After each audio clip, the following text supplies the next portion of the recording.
Greetings, guys and ghouls, and welcome back to the podcast where we talk about all things spooky, dial H for horror. I am your ghostess with the mostest, Shay.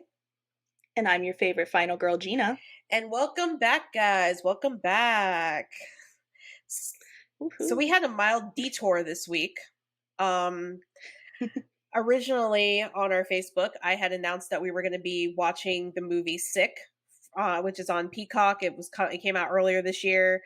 And then on Monday, they just randomly announced out of nowhere with no fanfare that they were dropping Scream 6 on Paramount Plus the next day. So clearly, we had to review Scream 6. We had to review Scream 6. It was one of the biggest horror releases of the year so far. One of the highest grossing Scream movies of all time. So it was important to get this out as soon as we could. Absolutely.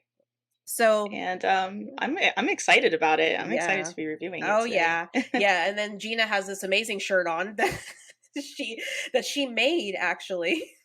For everyone listening, I have a Stab shirt on. Yes, she has a Stab shirt on, absolutely. So so a little bit of history for me. I know I've talked about Scream a lot in the last few episodes, and then also like I did do an episode on Scream in this podcast like in 2020 or 2021, one of the two. I think it was 2020 actually. This is easily one of my favorite horror franchises of all time.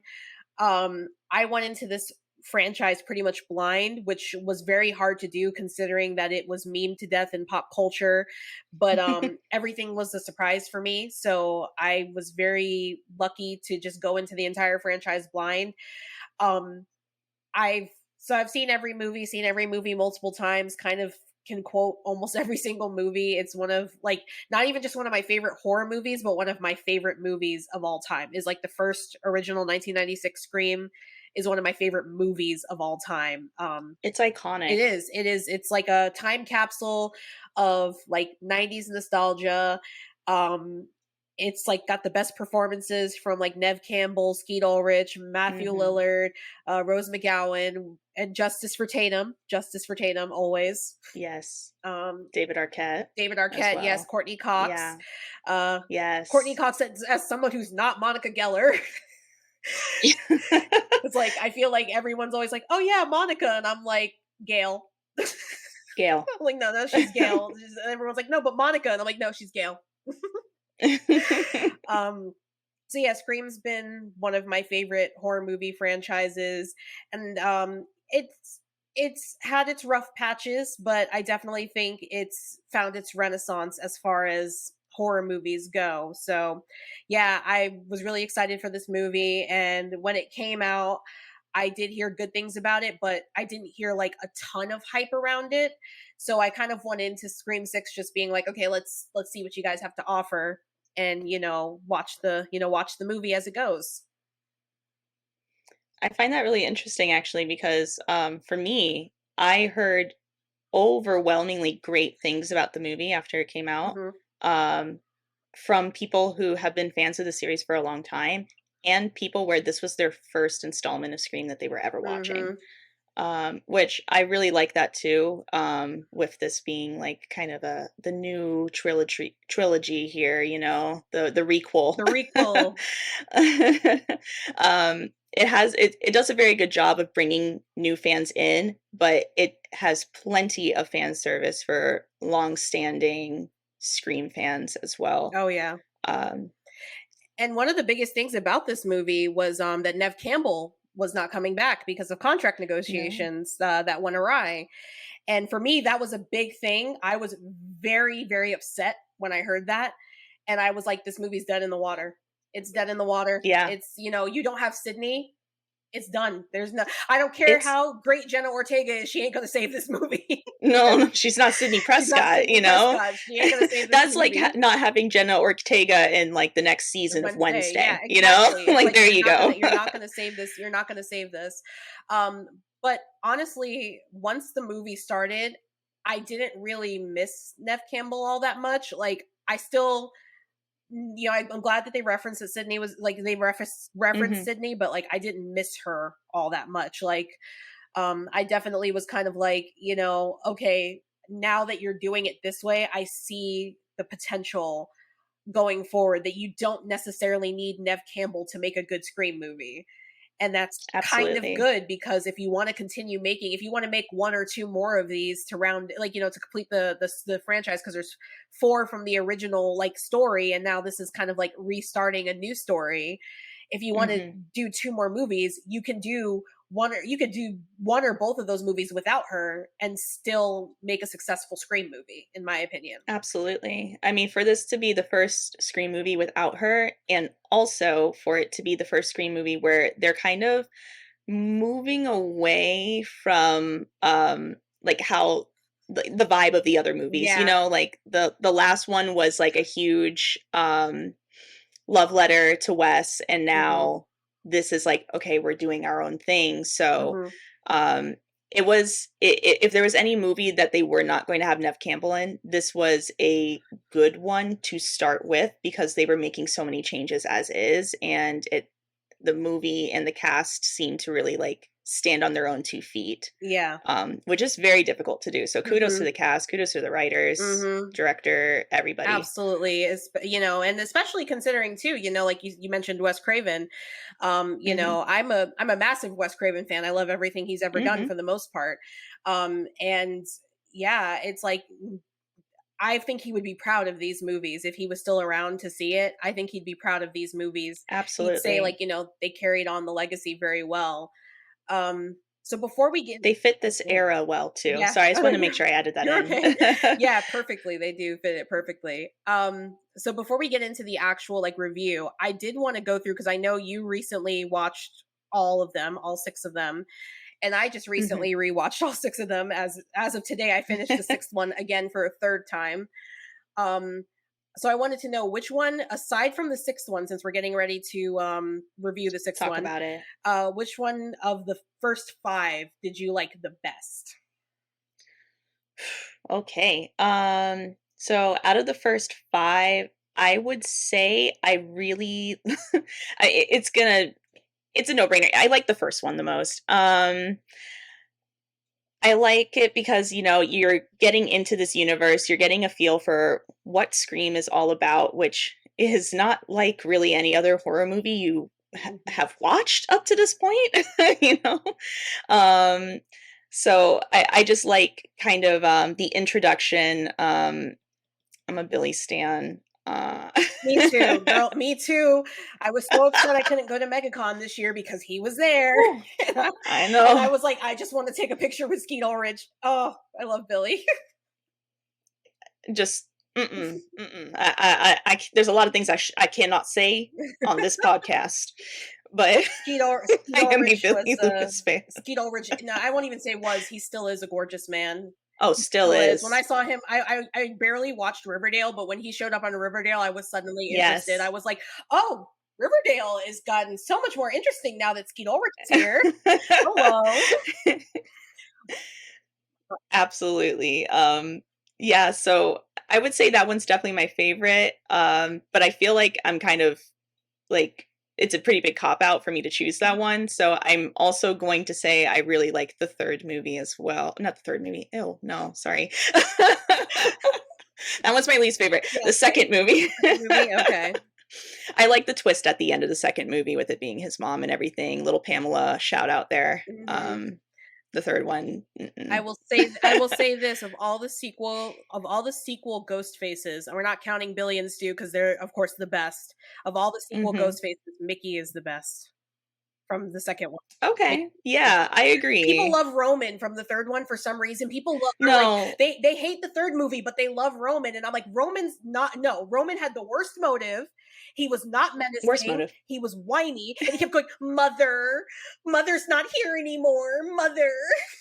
It's weird. Yeah, I don't know. Like Like, it was too much, like they were trying to make him like Pamela Voorhees, like when he would talk, like at the time. And yeah, I just didn't. I don't like Roman. I know there's people out there that they're like, Roman's the best ghost face aside from the originals, and I'm like, nah, it's Mickey, because Mickey was just unhinged. Like the way he talked, the way he absolutely acted, unhinged. like he was just unhinged. And then I would say like a very close second for like the best sequel ghost faces would probably be the ones in this one, because they Mhm. actually were so relentless with their violence.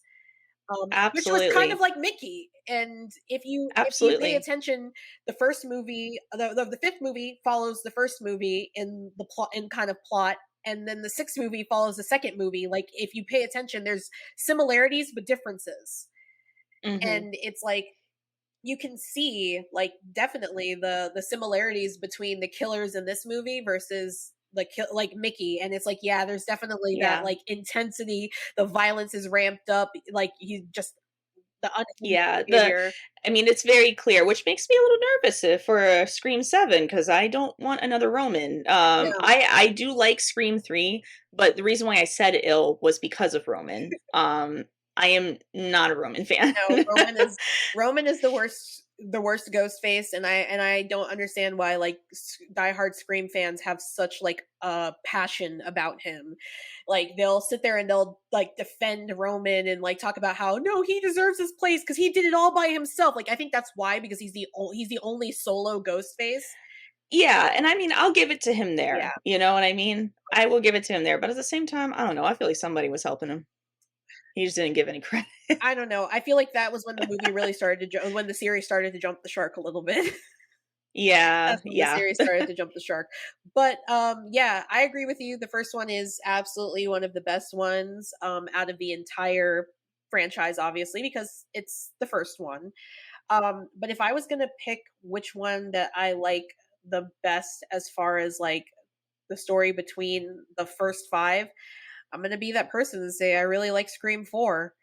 I didn't like it when I first watched it. Mhm. I was kind of like, and that's mostly because I don't like Emma Roberts. Um, Yeah, I figured. but the more I've watched it over the years, I actually have are like I'm like, I don't understand why this killed the franchise when it did. Because it wasn't as bad as everybody made it out to see to be. And like the acting was really good. I could Mhm. not figure out who the hell Ghostface was the entire time. Like, there's pretty much No. almost every movie I can start to figure it out. I can start to put two and two together. That was the first Scream movie I watched. Like, aside from no, the first one I guessed Billy. I just didn't guess Stu. Stu was the genuine jaw dropper for me. I was like, and that's because I love Mhm. Matthew Lillard because Shaggy. So I Yeah. was like, yeah, no, Billy's the killer. He's the killer. I know he is. Like he's scruffy, he's dirty, and he's the killer. He's the killer. I get the vibe. And then Stu comes out like surprise Sydney, and I'm like, oh, not Shaggy. I What? was like, not Shaggy too. Like that was the genuine surprise for me. But that was the first time in any I didn't guess either of them. I didn't guess either of the Mhm. killers. So when they revealed who the killers were, I was like, my jaw like hit the floor. I was like, "Whoa, Rory!" I was like, "Rory Culkin." I was like, and then No the Emma Roberts reveal. That was, I don't care what anybody says, that was one of the best reveals because Oh, she was like absolutely. nobody in the movie. You barely paid attention to her, and then all of a sudden she just takes off the mask. I'm like, And she was brutal. she was She was brutal. psychotic. She was that Like, hospital that was scene. my introduction to Scream years ago, Mm. and looking back on it, now, like, when I rewatched, them this week, I really have to say, um, I understand, I guess, why people said it killed the franchise, but if we're looking at, like, the first Scream and how it's Mhm. like a time capsule for the '90s, this is the time capsule for the It 2010s. is. This was a 2010s horror It movie was. through and through, Mhm. Yeah. and it was a good one. It was absolutely, and I feel like too, it's a lot of it's because like Scream is definitely a Gen X horror movie. Like the first Scream, the Mhm, first two, it's like our siblings' generation horror movie. Like every generation has mhm, a horror movie that defined them. Like our parents would be The Exorcist. Um, our siblings would be Scream, and then like ours would probably be like I don't freaking know. A lot of people say Jennifer's Body was the defining one, and I agree with that. But it also mhm. bombed a lot. It bombed in the box It office. did. No one went to see it even though it was a fantastic It is, movie. and I love that movie like to this day, and I'm glad it's getting its flowers now. Um, Absolutely, same. but I think too. So you have this movie that is quintessential to Gen X, and then 10 years later, you decide to like bring the franchise back, but with a bunch of millennial stars. And that Yes. rubbed Gen X the wrong way because a lot of them had the same reaction to Scream 5. A lot of the reviews I read from Scream 5 after I watched it was, I don't care about any of these people because I don't know any of these actors. And I'm like, okay, but you can't think that way. You can't think like, I don't Yeah. know these actors, so I don't care about this movie. The thing is like watch it like you would like an indie horror. Like Mm-hmm. you don't know those actors, but like we're here to see how they do. Are they believable Mm-hmm. in their part? And this new Screamcast is It fantastic. is. It's They are absolutely. Yep, they fantastic. are. And I knew nobody going in, but I now I care about them and I've seen other projects that they've all been in. We've all seen other Mhm. projects Jenna Ortega's been in. Oh, absolutely. But yeah, it's just like, it's just to me it's like I think Gen X was like not willing to let go of this franchise and let it belong to somebody else. So that's why it takes so hard because they're like Yeah. Emma Roberts and Hayden Panettiere, that's not our generation. I don't care about the girl from Heroes. I don't care about the girl from, why is she here? Then they're all Listen, cheering for let Kyrie Kirby, be in a horror right? movie. Then they're all cheering when they see her in Scream 6. They're like, "Oh, Kirby's back! Mhm. Kirby's back!" I'm like, y'all fake. You hated on Y'all her didn't give so Kirby her bad. moment in the sun when it was her Like y'all movie. hated on her so bad. You're like, Hayden Panettiere, ugh, ugh, I hate her. And it's like, and then all of a sudden she like shows up in this movie and everyone's like, oh, I love her. And I'm like, now you do. It was so good to see her, though. I haven't seen Hayden Panettiere in anything for a Yeah, and it's while, really sad so because right before that movie came out, her brother passed away. I had no Yeah, idea. it was Oh, really sad. It was wow. like a couple days before the movie came out, her brother passed. Mm, And I'm like, oh, that sucks. Like, you're about to like mhm. get like a kind of like a renaissance here with like In your in your career, career, and then but that none happens. of that matters anymore. It's Yeah. just like Mm, wow. But hopefully she's doing well. We send our love to Hayden. Hopefully she's absolutely. doing well. I know she's had a rough go of things, and this movie she did fantastic in it. So She did a great job. I wanna see her, in more stuff moving forward. yeah, absolutely. All right, so let's get into this review now, shall we? Please, All Lance. right, so a little backstory. Scream 6 opened in theaters on March 10th, 2023, and is the highest grossing film in the franchise. Up until recently, it was also the second best rated movie in the franchise, but its Rotten Tomatoes score has fallen from the low 90s to the high 70s now. The original Scream 2022 directorial duo of Matt Bettinelli, Olpen, and Tyler Gillette returned for this installment as well and definitely upped the ante by taking Ghostface out of Woodsboro again. But instead of Hollywood like Scream 3 did, however, we're brought to the Big Apple, New York City. This cast is loaded to the teeth with talent. Returning to their roles of Sam and Tara Carpenter, we have Melissa Barrera of In the Heights fame, and Jenna Ortega, who was in like a Netflix show or something. I don't know. It's something to do with the Addams family, I think. Also making the return from the fifth Scream movie is Mason Gooding as Chad Meeks Martin. You might recognize him from the 2022 movie Fall, or more so as Cuba Gooding Jr.'s son. And then there's my girl Jasmine Savoy Brown from Showtime's Yellow Jackets, holding it down for the Sapphic sisters as Mindy Meeks Martin. We also have some new faces. I never say his name right. Dermot Mulroney, Jack Champion, Devin Nakota, and Liana Liberato join the cast. And of course, some old friends as well, with Courtney Cox reprising her role for a sixth time as Gail Weathers, Skeet Ulrich as Billy Loomis's ghost, Hayden Panettiere as Kirby Reed, and Roger Jackson with the Ghostface voice for 6 whole movies. Unfortunately, like we said, due to contract negotiations, our favorite girl, Nev Campbell, did not reprise her role as Sydney Prescott. She was definitely missed, as this is the first Scream installment she was not a part of.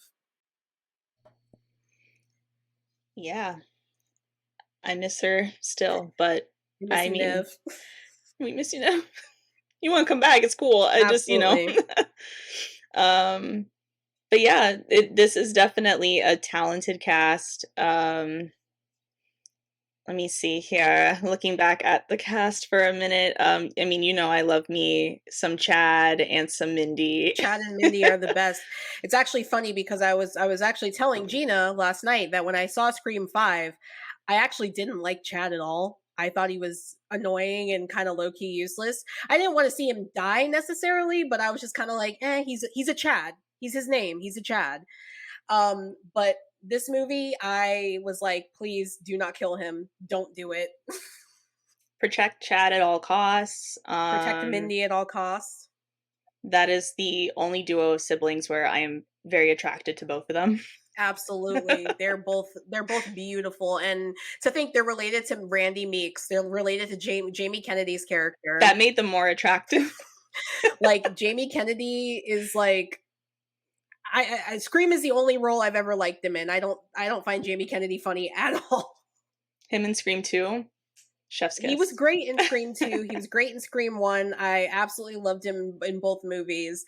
I was just like, okay, good for your sister. You know, she married herself a fine man to get these kids. Mm-hmm. Mm-hmm. I gotta say, both her and I mean, we'll talk about it a bit later, but Gail, they both went for black men. Yeah. And I'm living for it. Absolutely. So yeah, they did bring back, the original survivors from Scream 5. Melissa Barrera I've never seen her in anything else other than the Scream movies. I mean, I know she was in the Heights, and almost every time I watched Scream 5 with my roommate, she's like, "Hey," it's like, she says the name of the girl, her name in the movie, I guess it's Vanessa or something. And she's like, "Hey," and Okay. I'm like, "Oh, I don't know anything about that." I don't know anything about that. And then of course Jenna Ortega, she went from being a nobody when the movie came out last year. Pretty much the only people that know her are people that watched her when she was on Disney Channel when she was a literal child. Yeah. um that now she's one of the biggest stars in the entire franchise, which is so funny because, fun fact, when this movie was coming out, Scream 6, there were a lot of people that were believing that Sam was going to die at the end of the movie because of their line in the trailer where Jenna Ortega says, "Come and get me, mother effer." Mm-hmm. They all assumed she was going to be the final girl for the franchise. And I was like having arguments with people online because I'm going, you guys are forgetting that Scream 6 came out before Wednesday, or Scream 6 was finished wrapping before Wednesday came out. They had no idea that Wednesday was going to blow up as big as it did.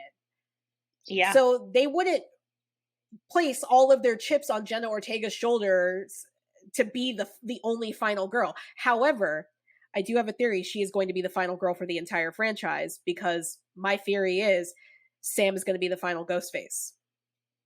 I also have that feeling. Sam is going to be the And final Ghostface. it's going to be a very interesting showdown if that ends up being canon. I like literally had like written a whole movie the other day about it, when like I was talking to one of my friends, and I was just like, I would love it if they just opened up a Scream movie with her, and then just instead of like waiting till the end to reveal that it's Sam, they reveal it right then and there that she's Ghostface. Oh yeah. And then you're like, so you go through watching the entire movie knowing that she's Ghostface, but no one else knows. And then maybe like in the middle of the movie, like Tara finds out, and then she's got to go and get like Sydney and Gail and be like, all right, guys, we got to put a stop to this once and for all. Cause it just seems like that's where they're going, is that Sam is going to be the final villain. The final villain. Yeah. It would be really interesting if they do that with the final movie, because it would completely abandon Scream's normal formula that they do every single movie. Yep. And it would be most appropriate to do it then, Yep. where for the last movie, we're all sitting there watching this and not knowing what the heck's going to happen, because we don't, like, all traditions are out the window basically. Yep. everything you thought you knew is gone. But yeah, It's gone. So I think it's definitely plausible that she will be the final girl, but I definitely knew she was not going to be the final girl of this movie, because everyone was basing it off of her popularity because of Wednesday. Yeah. And I'm like, Scream 6 literally wrapped in like the summer of 2022. The show didn't come out till almost Christmas time. So there's no way they could have known that she was going to blow up how she did.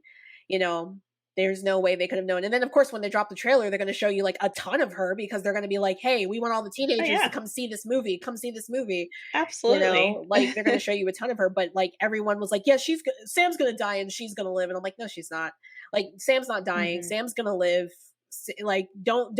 Sam's story is she's got so much plot armor right now. Yeah, I'll put it that way. She has so much plot armor. She's got a lot of plot armor. Also, I should say, like, if you haven't seen Scream 5, you probably shouldn't be listening to this in general. True. Yeah, you shouldn't be listening to this in general because, you know, you kind of need to see Scream 5 to understand Scream 6. This isn't one of those you can just jump in and watch the next movie. You have to know what Even happened. though that is something I did say earlier. I mean, people did enjoy it without seeing 5, Mhm. but I can imagine how confusing a lot of this movie was. Yeah, yeah. They probably were just like, "I'm just here to see Ghostface. It's, you Like, know, he pops out and scares Ghostface! me. I'm here for the popcorn." Exactly. All right. So the beginning of this movie subverts our expectations. As the production cards roll, we hear screams and a phone ringing, which makes us believe we'll be opening with the famous "What's your favorite scary movie" scene. However, we're soon shown that the phone we hear ringing is one from a restaurant, and there is no Ghostface on the other end. We pan back to see we're at a trendy hotspot in NYC. The camera pans around until we spot a beautiful woman sitting at the bar alone. She's looking at her phone, and you can tell she's anxious about something. Turns out she's waiting for a date, and of course, he's late. So, yeah, she's kind of worried. She's getting stood up at the beginning, and then she starts getting messages from him, and he's like, "This is embarrassing, but I'm lost and I can't find the restaurant that I invited you to." Um, Yeah, so, you know, he's texting her, he's like, "I can't find the place," and then he's kinda like, "Can I call you?" And he is like, "So what does it look like? Is it red on the outside?" She goes, "Yeah, I think it is red on the outside," and he's like, "I don't see it. Oh, I'm on the wrong street. I gotta make it over to the right street. I think I'm on that road now. Can you?" And she's like, "Let me come out and just, you know, make sure that I'm giving you the right description of the building." So she goes outside, which, girl, come on. Come on. she, again, also pointing out, she is a professor of film studies or an associate professor of film studies, and she Yes. teaches all about 20th century slashers. So you think she'd be the smartest person in this movie and be like, here's the name of the restaurant, Google it. Yeah. I must continue waiting here at the bar in a public place that's well lit, full of people. But no, she's like, "I'm gonna step outside." Yeah. Exactly. And so, you know, he's like, "I don't see the place. Oh, I think there's an alleyway I can cut through." And she's like, "Oh yeah, I see the alleyway too." And he's like, "Really, I don't see you at the other end of it." And she's like waving for him and everything. And he's like, "No, I don't see you at all." And she starts walking down the dark alleyway. Which, you Like, know, girl, come we just on. watched Jason Takes Manhattan. It's not a good idea, even if Ghostface isn't there, to walk down the dark alley because you might get mugged and then have some guys kidnap you to give you drugs. And he's gonna steal your Statue of Liberty Dollar necklace, store necklace that you got, dollar store necklace. So, you know, and say he could get a and lot of she's over money. here with her bright yellow dress, a Mm-hmm. complete target. Exactly. um, she makes her way down, yeah, down the alleyway, and what? She gets attacked. Exactly. Yep. The caller reveals over the phone that he's actually Ghostface, and he kind of like probes her, like, you teach about horror movies, and yet you still walked into a dark alley alone. And he stabs her a lot. hmm And then we have probably the moment I knew this movie was going to be the best, one of the best Scream movies ever made. Ghostface takes his mask off. We get the reveal in the beginning of the movie who Ghostface is And for here. those of you who are familiar with the MCU, it was Tony Revolori who plays Flash Thompson in the Spider-Man movie. So clearly, hanging out with Spider-Man has done some damage to him. Absolutely. I mean, we're in New York, so this could be canon. It is. And oh, and I've also forgot that Jasmine Savoy Brown is in the Miles Morales video game. Oh my gosh, you're Yeah, she's in right. the Miles Morales video game. So two Spider-Man people. What's going on? Two. What's going on with Spider-Man? Stop. Don't hang out with Peter Parker. Yep. Or Miles Morales, apparently. Or Miles. If they're Spider-Man, don't hang out with them. I never thought I'd sound like Jonah Jameson until today. Damn, Spider-Man. Bring me pictures of Spider-Man. Crap, mega crap. Yes, so yes, it's but yes, that was genuinely funny. For me, it was like me and my roommate, we saw this movie in theater, so when it was the reveal that it was Flash, we were like, excuse me? And then now that I've seen when I watched the movie again, knowing who it was, like listening to the voice on the phone, you can tell it's him. You can tell it's him. I was like, yeah, I know the voice. I know that voice. So, but yeah, we have a copycat. We have a We copycat. have a copycat on our hands, somebody who's wanting to, carry on the ghost face mantle here, or knife, really. The knife. Yep. Bad joke. Anyways. Okay. So yeah, his name is Jason, which is so funny. We're in Manhattan. He took Manhattan quicker than Jason Voorhees did. Jason Voorhees took over half of his movie to take Manhattan. This man did it in like the first 10 minutes. Exactly.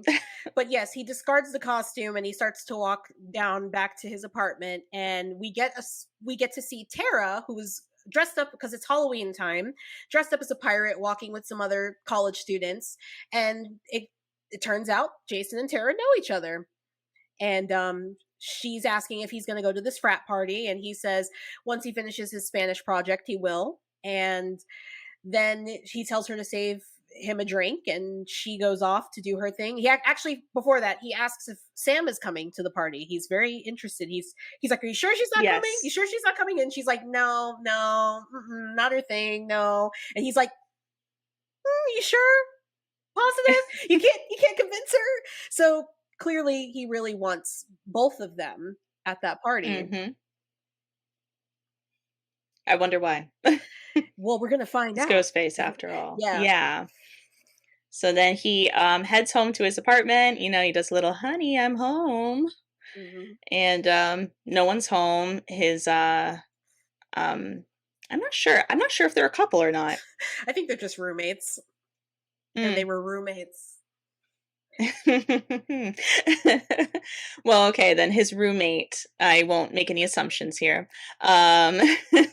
His roommate's not home, but he what is it? He goes ahead and he puts his ghost face mask away. You see he has himself like a little shrine going on, a little stab shrine. Stab shrine. So he puts his mask down in there, and he sits down to watch a little Jason Takes Manhattan. I know. That was like, wait, this is so perfect. I was like, he's doing the thing. I know. I was so excited when I saw it again, because I didn't even pick it up the first time I watched it, because the scenes that they show you are so quick. But when I watched it again the second time, I was like, Jason Takes Manhattan. We just watched that. We just watched it. They chose a good scene to show too. I do wish they showed the boxing scene. That would have been too obvious. It would have been too obvious. You're right.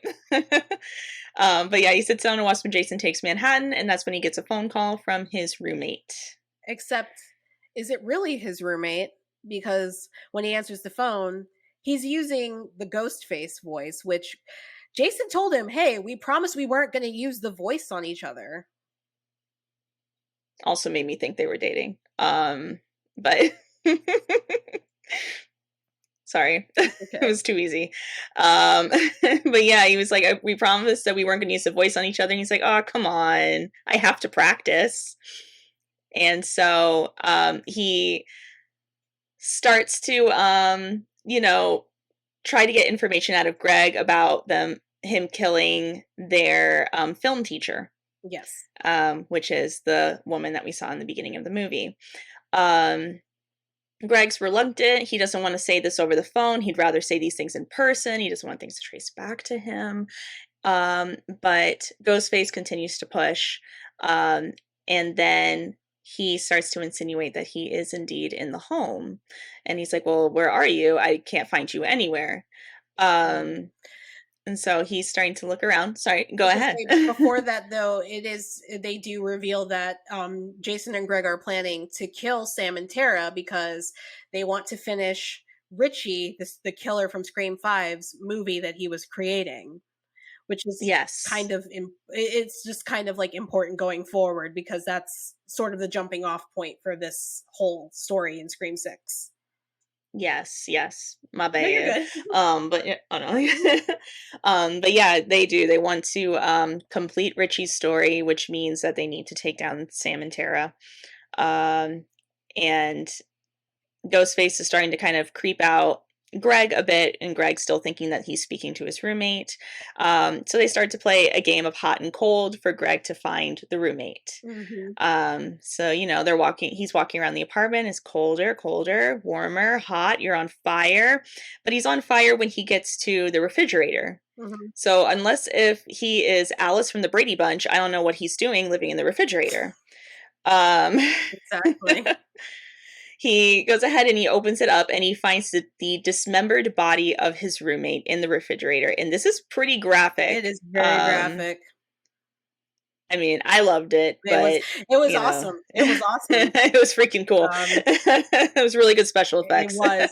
That's when Ghostface now reveals himself to Jason and starts to mercilessly stab him to the point where his intestines are falling out. Yes. Another great moment of special effects. And also, a little Easter egg on the refrigerator is an Ice Nine Kills flyer. Wait, what? I didn't notice this. Yeah, on the refrigerator, right next to his head as he's stabbing him, is an Ice Nine Kills flyer. Oh my god! I knew you would like that. We both love Ice Nine Kills. They're a rock band. If you guys have never heard of them, they do horror movie based songs. They're amazing. They're awesome. And yeah, I was like freaking out when I didn't notice it when I saw it in theaters, but when I watched it at home, I was sitting there and I like as they're showing you him like his head against the fridge, you see it like right next to it. It's in full view. It's not like obscured by his hair. It's like right there next to his head is this Ice Nine Kills, and I'm like, they made it in a movie. I hope they get more shout outs like this. They're canon. I really do. I mean, already Spencer was in the music video that Demi did, the song that Demi did for the movie, and he's in the music video. I would have loved it if he did the song with them. That would have been cool. Oh my gosh. Yeah. I hope we get more Ice Nine Kills in horror movies. Oh yeah, they need their due. Like they're out here making music based off of iconic horror films. So like they need their due. They deserve it. But yes. So yes, as Jason is being mercilessly stabbed by Ghostface, Ghostface then starts to speak to him, which I thought was really cool because of the way they ended the scene. Because as he's speaking to him, he's saying the words that Jason said to him on the phone about how he felt when he was killing the teacher. He says do you feel like less of a human now, like meat? And then as Jason is falling to the ground, he says, well, what about our movie? And then Ghostface says, who gives an F about movies? And then slashes him. Yes. And isn't this the first time that we actually hear Ghostface speak? And it's not on the phone? It is actually not, because the first time we actually hear Ghostface speak and it's not on the phone is in Scream 2. Okay. I was hearing somebody say something about it, but I thought we've heard this before. Yeah, okay. The first time is in Scream 2. It's very quick in that one, and you don't actually see him whatchamacallit. I think it's when Sydney's in the sorority house on the phone, and she says something along the lines of why don't you come and get me, or something like that. And she goes, and you just hear him say something from behind her, with pleasure or something like that. But then also there's other moments where he does that, because in Scream 5 he's literally talking to Dewey, where as he's killing him, he's like, yeah, it's an honor. Okay, yeah, it's been an honor. Yeah. Okay, then I don't know why I was hearing from people that this was the first time, because I think it's because we've never heard him talk in the opening. Okay. And especially that type of the way they did it, where he said the last thing before, because usually it's somebody screaming before, they're like, no, true, no, slash, and he was like, who gives an F about the movie, slash. So I think that's why, because people weren't expecting that. I was just like, oh, okay. But yeah. Okay, bet. All right, I got it now. Yeah, so no, it's cool. I know, so I was a little confused by that too, and that's why I'm glad I rewatched all of them, because I was seeing the same thing with people saying that it was the first time you heard him speak off of the phone, and I rewatched all of them recently, and I'm like, no, it's not. The first time you hear him speak outside of the phone is, and I go and I'm not counting when Stu does the thing with the voice modulator, because it doesn't count, because we already know who Ghostface is at that point.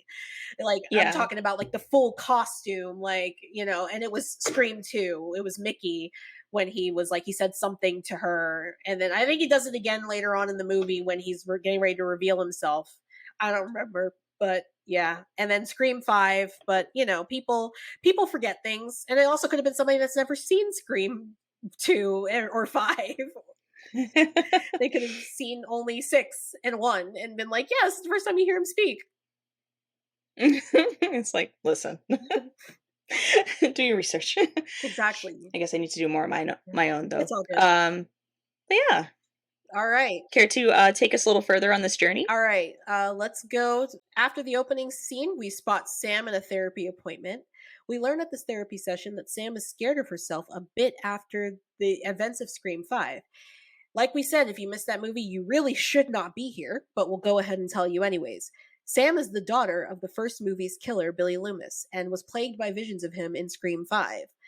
When she finally gave in to Daddy's request to kill them all, she discovered that it felt right to her. This freaks the therapist out and she promptly leaves the session. When she returns home, we meet our first new character, Quinn Bailey.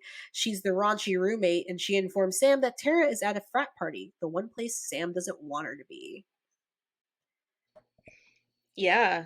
I guess to kind of pedal back and talk about that therapy session for a minute. Mm-hmm. Um, I love how I guess honest they have her be with her mental illness in these movies.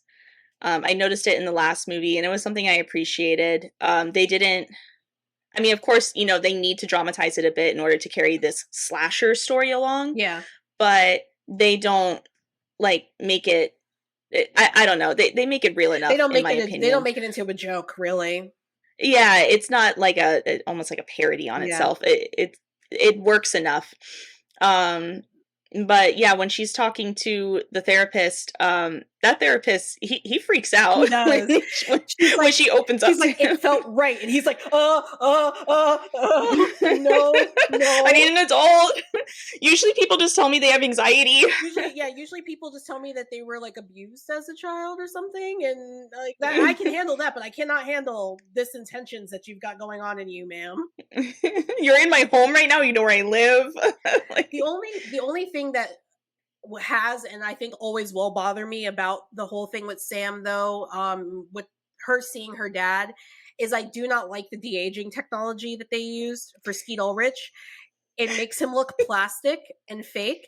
I think it would have been better if they just had a voice. And I guess maybe they didn't want to do that because they didn't want it to be too Friday the 13th. But I'm like, you know, you've got this amazing de-aging technology, and maybe it's because it's a Disney-owned property, but you have this amazing de-aging technology for the new Indiana Jones movie where like Harrison Ford looks like he did when he was like filming the Indiana Jones movies the first time.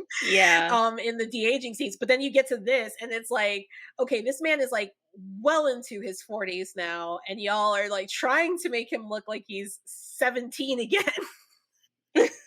And it's not working. You couldn't find a face double and just like tweak it a little bit, you know, like, and just have his voice. Like, I don't know exactly what they did, but I don't know either. I didn't mind it too much. I thought he still looked hot. it's not that he looked ugly. It just looked like it was very I know what you mean. Valley. It was very like, I think maybe they're like, well, we can get away with it because he's like supposed to be a ghost.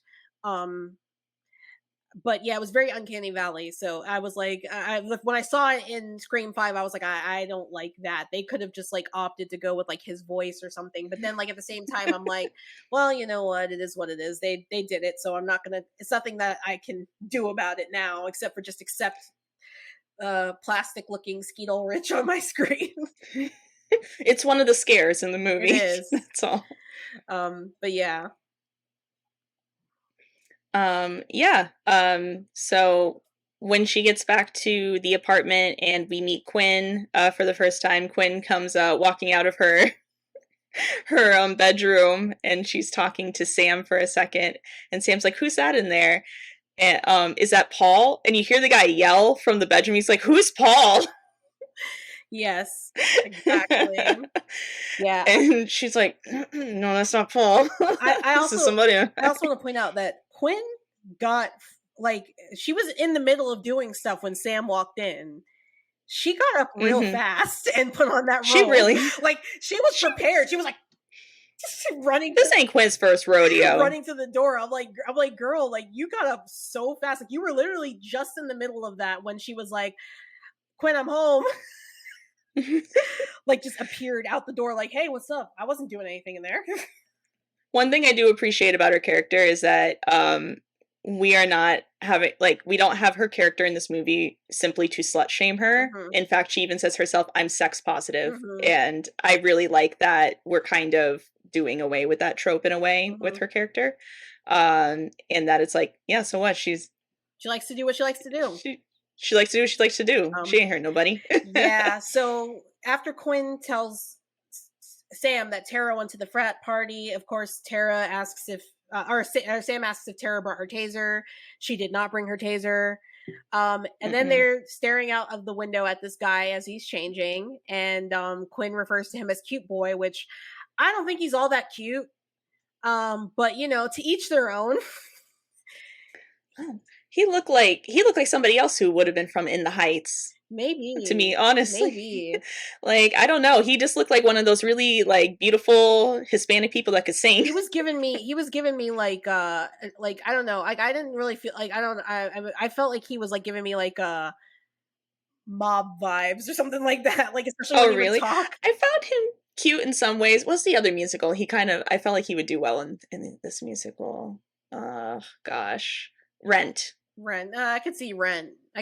Yeah, he gave me some Rent vibes Um, too. I don't know. but I was just kind of like, okay, he's cute, but he's kind of giving me like gangster vibes. I don't know. He gave me gangster vibes. Like he didn't give me like soft boy vibes at all.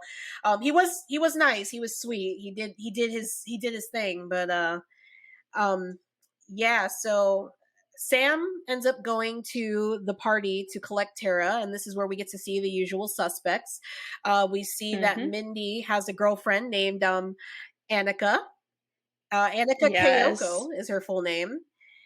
I'm jealous of Annika. Annika is adorable. I love her little Halloween, her little pumpkin shirt she's wearing. It's very Yeah. cute.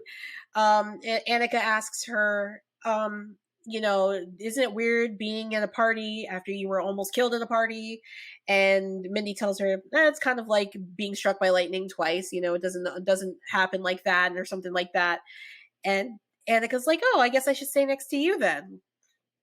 Then we see Tara, who's drinking a lot, doing the college stuff, Mhm. which is still kind of weird because she's so short. I don't feel like she should be drinking that much. She should be behaving the way she behaves. Like I know Jenna Ortega's an adult, but at the same time, she just looks like a kid. And I'm like, she's at this frat party drinking, and I'm like, you look like you're 12.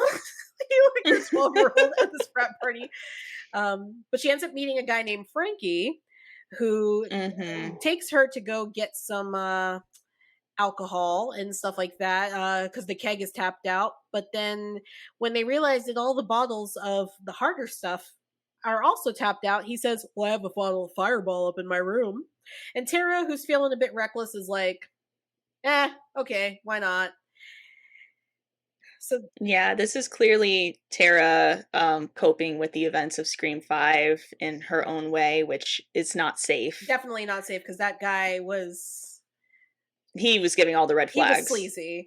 And Yeah. from there, we go to Chad, who's hanging out with his new roommate, Ethan Landry.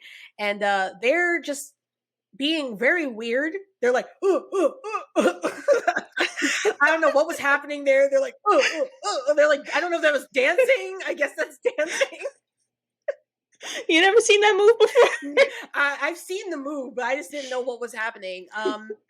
Chad is trying to get Ethan laid. Ethan is, of course, the shy, like, oh no, the girls don't like me kind of guy, which immediately set off my radar. And I was like, I think you're Mhm. Ghostface. I think you're Ghostface. Samesies. Um, Samesies. but yeah, so they try to hit on a girl who's dressed up as Harry Potter. She's not going for it. I'm surprised she didn't get canceled by everybody at that party. Um, Yeah, for real. What walked kind in, of Gen Zs they're are like, they? "Get out!" Woo! Then Annika goes over to let Chad know Tara's about to go upstairs with a guy that is sus. And so Chad is like, "Let me just get my muscles ready and let me go fight this guy."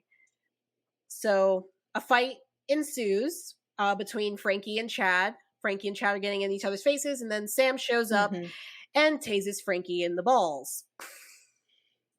What a great way to. She's like, I'm gonna taste you in the balls now. He's like, what? She says it just so calmly. She's just like, "Hi, I'm Sam. I'm gonna chase you in the balls now." But it's also important to mention that everybody is under the belief that Sam is actually the one who orchestrated the events of Scream 5. So when she does this at the Yes. party, everyone's like, "Oh, it's that girl that killed all those people." But she Yeah. didn't actually do that. Not at all. There was like a rumor that was set off by somebody online, which basically just spread like wildfire. And everyone has these theories that Richie is innocent. He was set up by her. And she's the real ghost face and she's a murderer. And, we kind of um, see how her life has been since Scream 5 and how she's just been ostracized from everyone, and she can't live a normal life anymore without being noticed as the murderer, basically. Absolutely. Yeah, she's kind of gone from just being like a typical final girl having to deal with the trauma of losing friends and losing family to also having to deal with the accusations of being the murderer on top of Hmm. everything else. So it's a very interesting take, and I think it was really a good move for the Scream movie to have that extra bit of trauma thrown on top of it, where it's like not only are you dealing with the fact that you saw so much death and so much carnage, but you're now dealing with the fact that everyone thinks you did it on top of Yeah, everything it else. it sets her aside from, I guess, where Sydney Prescott would be at this point in Hmm. her storyline. Yeah, Where Sydney is like, oh, she's just been through a lot. She's been through a lot, but we don't like her, like that, as in exactly. society, not Yeah, us, the viewers. yeah, exactly. Because we know she didn't actually do it. We watched the No, movie. heck no. We We were saw. there. Saw what We were happened. there. We were there. So yeah, after this party, there's a fight between Sam and Tara because Tara's tired of Sam basically ruining her life. She's a young woman. She wants to go to college. She wants to make out with boys. She wants to drink alcohol. That's how she wants to cope with the trauma that happened to her. She wants to be an early 20-year-old, like, Exactly. She wants to have fun. Um, yeah. so after that, they go back to the apartment and Quinn and Tara are talking where, Quinn is sharing that she lost a brother. And after she lost a brother, her dad followed her to New York City while she was going to college so he could be closer to her. And, they're sort of bonding in that way that they both have that trauma of loss. And then Chad comes in and Quinn's like, I'm just going to leave you two alone. And in that moment, we're like, oh, Chad's trying to shoot his shot with Tara, which is so weird because in Scream 5, he had a girlfriend and you just didn't see that coming. You Um, didn't see it but I coming, but should. this weirdly makes sense. Hmm. Just like as the scene progresses, I'm like, oh, I want this to Yes, happen. Like exactly. this seems right. There is. And he does a really good job of playing like an awkward young guy Hmm. who doesn't know how to like respectfully Hmm. tell a girl that he likes her, and Yeah. He's he has like so much care for her. exactly. It's like he's a jock.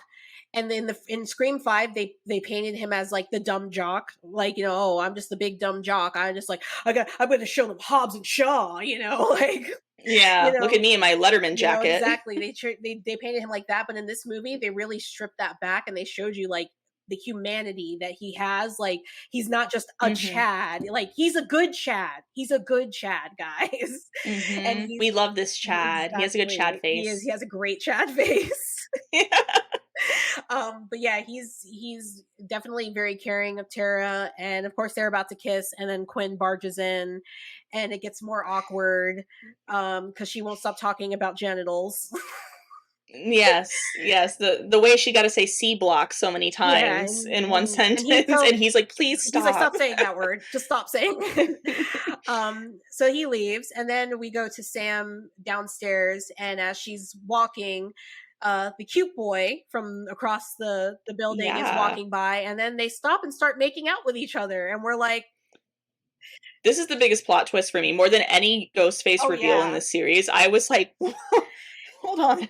It turns out the cute boy's name is Danny, and Sam and Danny have been hooking up a lot, and Danny is down pretty bad for Sam.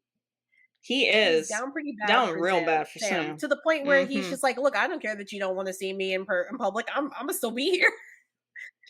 Don't worry about it. You just knock on my door when you You just need knock me. on my door, I'll I'll be be here." there. So, they're doing their thing, and then, um, they find out about then Chad calls Sam upstairs to watch the TV, and it turns out that that's when they're reporting on Jason and Greg's murders.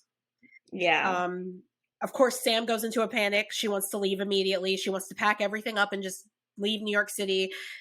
Tara's like, absolutely not. My friends are here. I'm not going anywhere. We don't know if this is connected to us.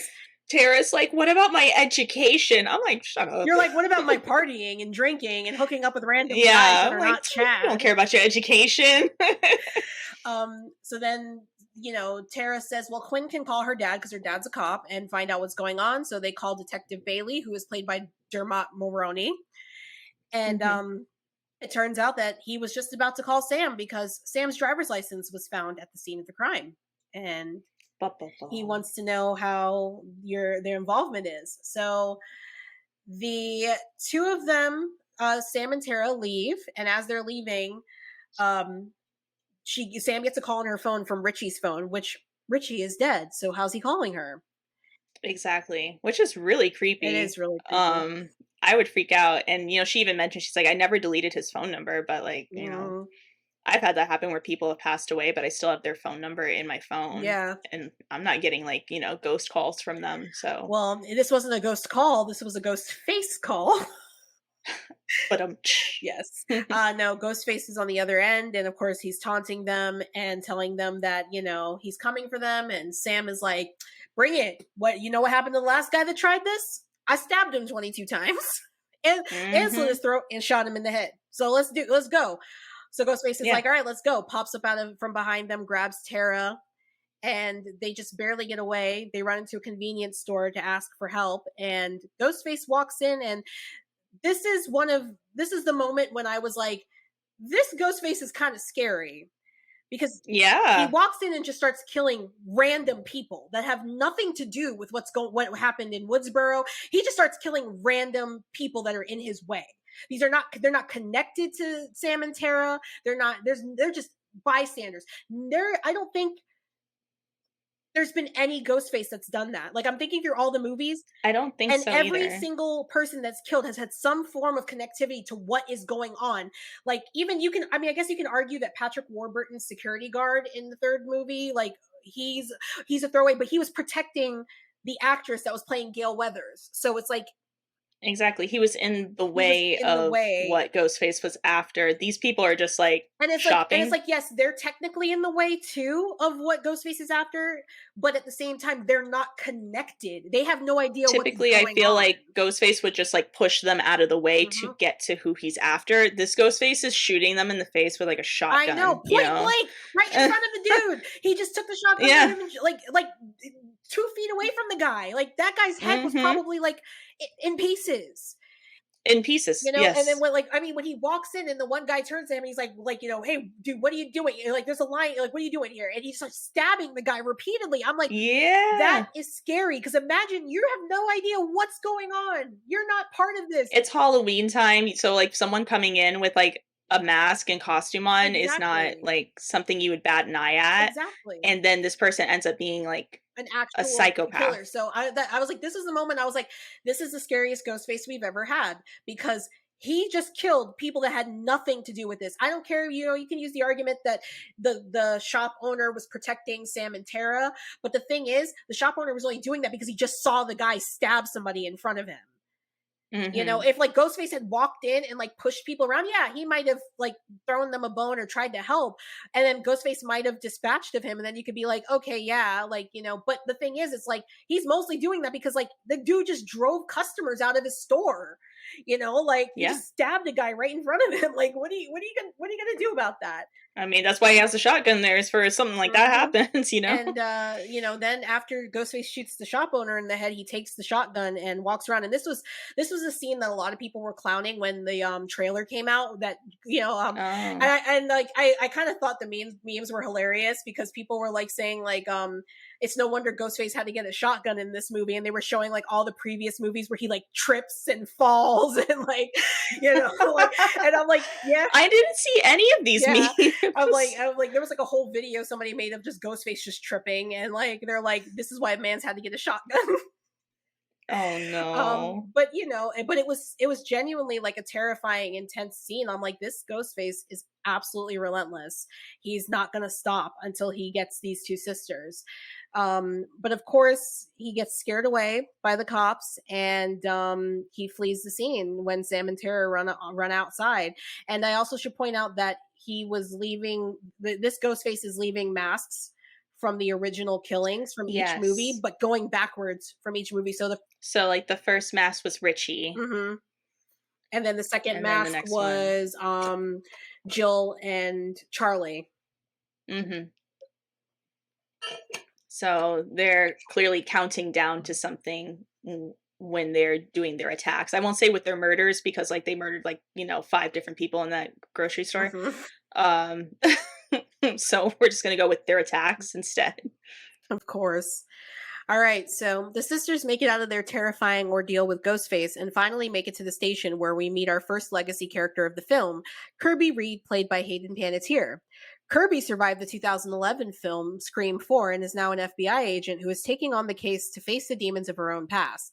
Once the girls leave the station, they run into Gale Weathers, who dodges a right hook from Sam but catches one from Tara, continuing a long running tradition of final girls punching Gale in the face. Yes. I honestly really liked how they did that too, because like I was like, yeah, that's right. Gail ain't gonna get punched no more. Look at how she dodged it, and then she ended up getting punched anyways. Tara I was was like, like, damn, I'm sorry, Gail. I mean, to be fair, she did get a punch in one of the movies. She got to punch somebody else in one of the movies. She So did, she did, and that was she satisfying. punched herself technically because she punched Jennifer. Yes, which I thought was kind of funny Yeah. how they did I that. was like, that subverts that a little bit.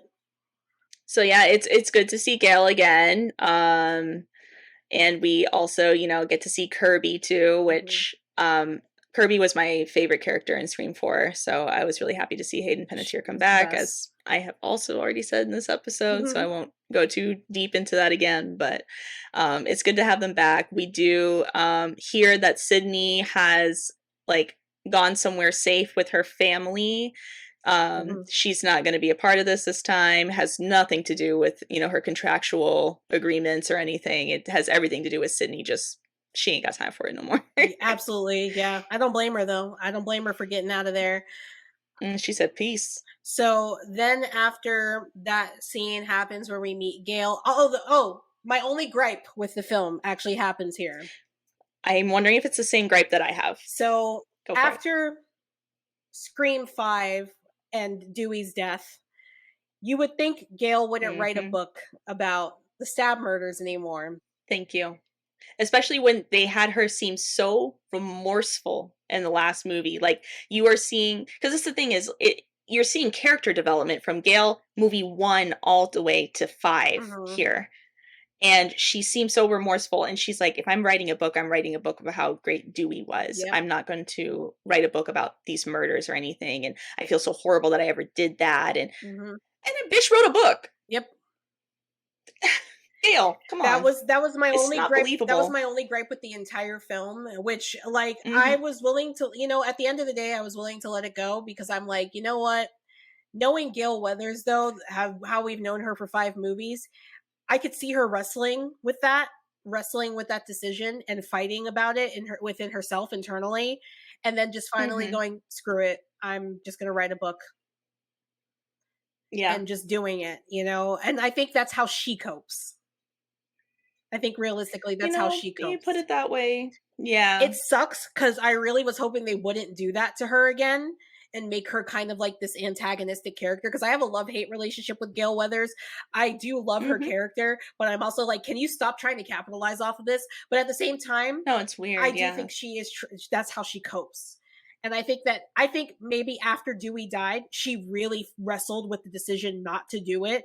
And that's why she and I almost don't believe that she didn't, that she tried to sell the movie rights. I almost don't believe that. Like, I think maybe Mhm. she wrote the book and they tried to get her to like do a TV limited series, and she was like, no, like, I don't want Yeah. to make anything It about this. Like, I just wanted to write it because it's cathartic for me. Mhm. Wasn't there a line where she said, like, "Those are in right Yeah, it's now," all she or says it's all something? about true crime TV limited series now, which Yeah, I love okay. that because it is. Yeah, it It is. No, is. I mean, it's a sign of the times It for is. sure. Um but yeah, so that was the only gripe I had with the entire movie, but I forgive them for that because I did start to think about it as I watched it like the last two times, and I was like, maybe this is how she copes. You know, I like that way of thinking. It makes things, you know, a little easier to deal with because I was gritting my teeth at that part in the Yeah, movie when I I was I watched was it. mad too in the theater. I was like, "Oh, come on." Seriously? I was like I was Gail. like, "Gail, I trusted you. I was rooting for you. We were all rooting for you." I know, we're about to go full Tyron Gale Full here. Tyrone, Gail Weathers. Mm-mm. Oh my god. One of the next things that we do see is Dr. Stone, the therapist, Sam, Sam's right? therapist. Yeah, Sam's therapist. Yeah. Um, for some reason I wanted to say Sydney, so I had to stop myself. Ah, Sydney. I hope she has a therapist too. She It, needs it would be one. good for her. Yeah. But Sam's therapist, he is the next victim in the line, and he is killed pretty brutally. He is. Stabbed through the Yeah, nose. through the nose. The amount of force you would have to put into that, Yeah. is crazy. And then wasn't he like up against the He window was up against or the something? door. Like the The front door, door had like a yes. glass pane, and like Ghostface like busted it Yes. open and then stabbed him through that. So that's a new fear unlocked for me. I'm never putting my face up to the window by the door anymore when someone knocks on the door. Yeah, it's not happening. Thank goodness I don't Um, have one. um, Depends on the day of the week for me. right. But yeah. So at the scene of this crime, the Scream 3 mask is left there, Roman's mask. Um, Boo, so we Roman. have a new crime. Yeah, boo. We have a new crime scene, new mask, new evidence, and yeah, things are looking a little, dicey here as the murders are starting to pile up on top of each other. And then the next thing, we are at the college, Yes. where we get Mindy's monologue. Mindy's Best part of the monologue. movie. Yes, Mindy, for those of you who have not seen Scream 5 and are just watching this because you want to hear what we have to say, Mindy is basically like the Randy of the movie, except for prettier and gayer. And just She's perfect and wonderful. all We love friends. we love Yeah. her. But she is a horror fan through and through, to the core, to her teeth. Like I see myself in Mindy, so I'm just like I just am so like I love her so much. Like when I first saw her Mhm. in the Scream 5, I was like, I found myself in a movie, finally, in a horror movie. That's me. That's me. Literally me. So she's going through the rules now. In the last movie, she went through the rules of what a requel was, which we've used that term on this podcast before. And a requel is not quite a reboot, not quite a sequel. In Mindy's words, exactly. It's kind of what Halloween did, where they're not rebooting the franchise. They're making a sequel, but it's not really a sequel. It's like we're reimagining things. We're still keeping the same story, but we're also adding new things. And that's what Yes. Scream was. Scream 5 was. It was a requel. But now Mindy is realizing that they're in a franchise. So she explains the franchise rules, which is pretty much all bets are off. To be quite honest, though, all bets aren't entirely off because, you know, not a lot of the things she says that are going to happen in this movie. But I Yeah. do think that this was also a very clever bit of foreshadowing for future Scream movies. I think so as So a lot well. of people were mad about this, but I'm like, it didn't have to happen in this movie.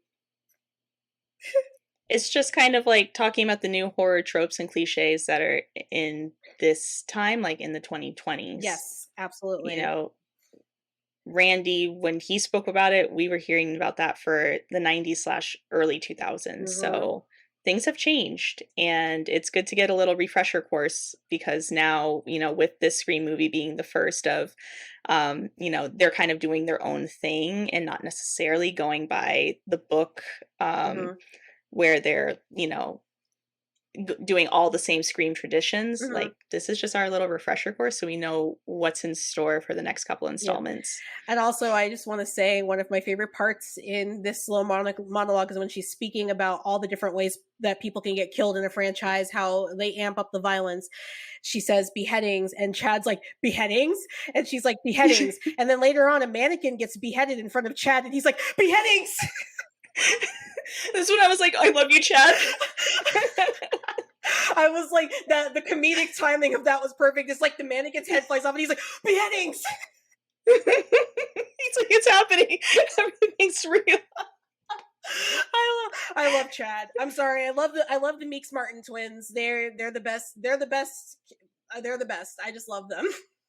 If they can have their own spinoff, that I would be really satisfied with I would that. watch an entire TV show of just the two of them. Please, The two of them. absolutely. Where they're like a little like I don't know, like ghost hunting crew Yeah, or like something. Like, just give me Scooby Doo something. gang, but just the two of them.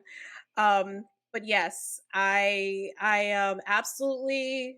But yeah, so Mindy does her monologue, and she does lay the groundwork that no one, everyone's a suspect, and no one is safe. We also Mhm. get a great overshare from Ethan where he says, am I part of the friend group? Am I going to die a virgin? And everyone's like, dude, we didn't want to know that. TMI. Yeah. um, Ethan. um, Ugh. he's like a dollar store Evan Peters to me. No disrespect to the actor, but Wow. he's like he looks a little bit like Evan Peters. I'm like, he's like a dollar store Evan Peters. I was trying to figure out who he looked like to me, and you're right. He does look like He Evan does. Peters. He does. He did a great job. He did a great job. That He actor did a did. great He did a job. great job. I did like him, but so no disrespect to the actor. I'm not disrespecting him at all. No, no, no. It's a compliment when I say you look like a dollar store Evan Peters or dollar store anything. It is a compliment in some respects because it just means you look like somebody who's awesome. So I'm equating you with awesomeness. Yes, you have been knighted. Absolutely. All right. So we got to go on to our next part here, which is okay. When we then head to what I think is arguably the best scene in the entire movie. Everyone heads back to Sam, Tara, and Quinn's place to hunker down and figure out how to deal with this Ghostface attack. Only problem is, Ghostface is already in their apartment, in Quinn's room to be exact. Mm-hmm. So this scene, first of all, is where we get the birth of the term the Core Four, thanks to Chad. Core Four. Thanks to Chad, which it's adorable. Again, we stand Chad on this in this podcast. Yeah. I mean, it just helps us to like really see how close knit the group is Mm-hmm. and like make us fall in love with all of them more, thus making Yeah. us want to protect all of them. Like the same way we felt when Dewey died, or just like Mm-hmm. any moment we thought Gail or Sydney or Dewey were going to die, heck, when Randy died in Randy Scream finds 2. him too. Like, we felt a connection to them, and so it hurt more when it happened. That's them establishing that in this Mm-hmm. scene, even where we're like, please keep all of these little sweet like summer children safe. Exactly. Yep. And that's something that, what a lot of slasher movies don't do, a lot of horror movies don't do, Yes. where they do not let you love the characters. They want you to root for the person that's doing the killing more so than the people that are the heroes. And to be quite honest, that's one of the reasons I absolutely love Scream to the death, is because I care about the characters. And when Dewey was killed in Scream 5, I genuinely shed a tear.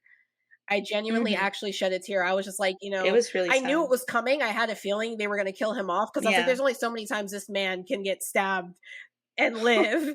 Like at some point, there's got to be a moment where they end it. And when they finally did, I was just like, I just had like a tear going down my cheek. I was like, and I even like in this movie when they played Dewey's theme when Gail is talking about him, Mhm. like I was literally in the theater and they started the near, and I was like, Yeah. oh, I was like, Dewey's I was like, Dewey, Dewey. I was like, I'm gonna cry. Like, so it's like they're making you, like you said, it's perfect because they make you care about the characters enough so that as the story goes on, whatever happens in the future is gonna have such a huge emotional impact on you as a Scream fan. Exactly, because I know it definitely worked for me. Like from there on, like even as this particular scene goes on, I'm like, not the core four. Mm-hmm. And this scene is wild. So this is another great scene where we get to see Ghostface's brutality, and Yes. his just carelessness for people's lives. So Quinn is on the phone. Her gentleman caller of the day is in the bathroom, and Ghostface is just standing behind her, like One of watching the this. Pauls. One of the Pauls. Yeah. Across the way, Danny is ironing his shirt, probably getting ready for work the next day, and he looks out the Hmm. window and he sees Ghostface standing behind Quinn. So he's trying to call Sam and get her attention. And first he's trying to wave outside of his window like, hello, Samantha, and Sam's not looking at him. She's busy with her friends, a core four. Yep. um so then he calls her, but at that moment Sam had decided to reveal to everybody that she's been sleeping with him. So they're all like, oh, he's calling you, oh, and Tara takes the phone and pretends to answer and is like, what are your intentions, like doing that whole thing. And then she goes, I'll call him later, and hangs up. And he's just like, your roommate is being stabbed. Because at this moment you hear Quinn moaning, and of course they're thinking Quinn is enjoying herself, but Quinn is not having a good time right now. She's No, having a very bad time. So then she's having a horrible time. Danny takes a picture and sends it to all of them, and when they look at the picture, it's Ghostface choking Quinn. So they're like, he's in the house, we're trapped in the apartment with him, oh crap. So they go over to Quinn's door, and then Ghostface yeets Quinn at them, and the chase and the violence Begins. begins. Yes. And it is crazy. Mm-hmm. First off, kudos to Danny for thinking so quickly, Mm-hmm. like in a huge, like stressful situation, and getting the ladder out for them to cross. I know that happens a little later in the Yeah, scene, but you can, yeah. No, that was great. That was very yeah. smart for him to think that. It was very smart of Yeah, like him. really quick on his feet. Like I don't know if I could act that fast in a crazy situation like that. I don't know if my survival skills would totally kick in, despite calling myself a final girl. Um, It's okay. but yeah, what is it? Chad and Tara. Tara, they escape the apartment. Mm-hmm.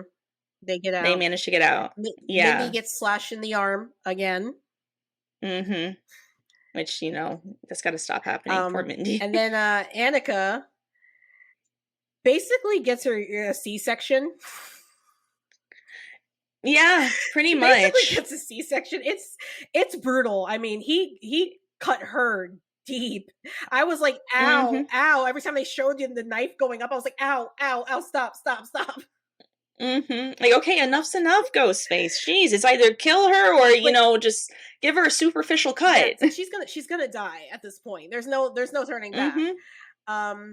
Yeah, so and then Mindy has a great comedic moment where when they lock themselves in Quinn's room. Quinn has one of those bathrooms that has two doors that connect. So you can get Mm-hmm. to it from her bathroom and also get to it from the outside. And as Sam is telling Mindy to go and close the door in the bathroom, she goes into the bathroom, and Quinn's boyfriend, whoever she's with that day, is Paul the 12th. is uh is completely carved up in the shower, and Mindy's like, oh, that guy's dead.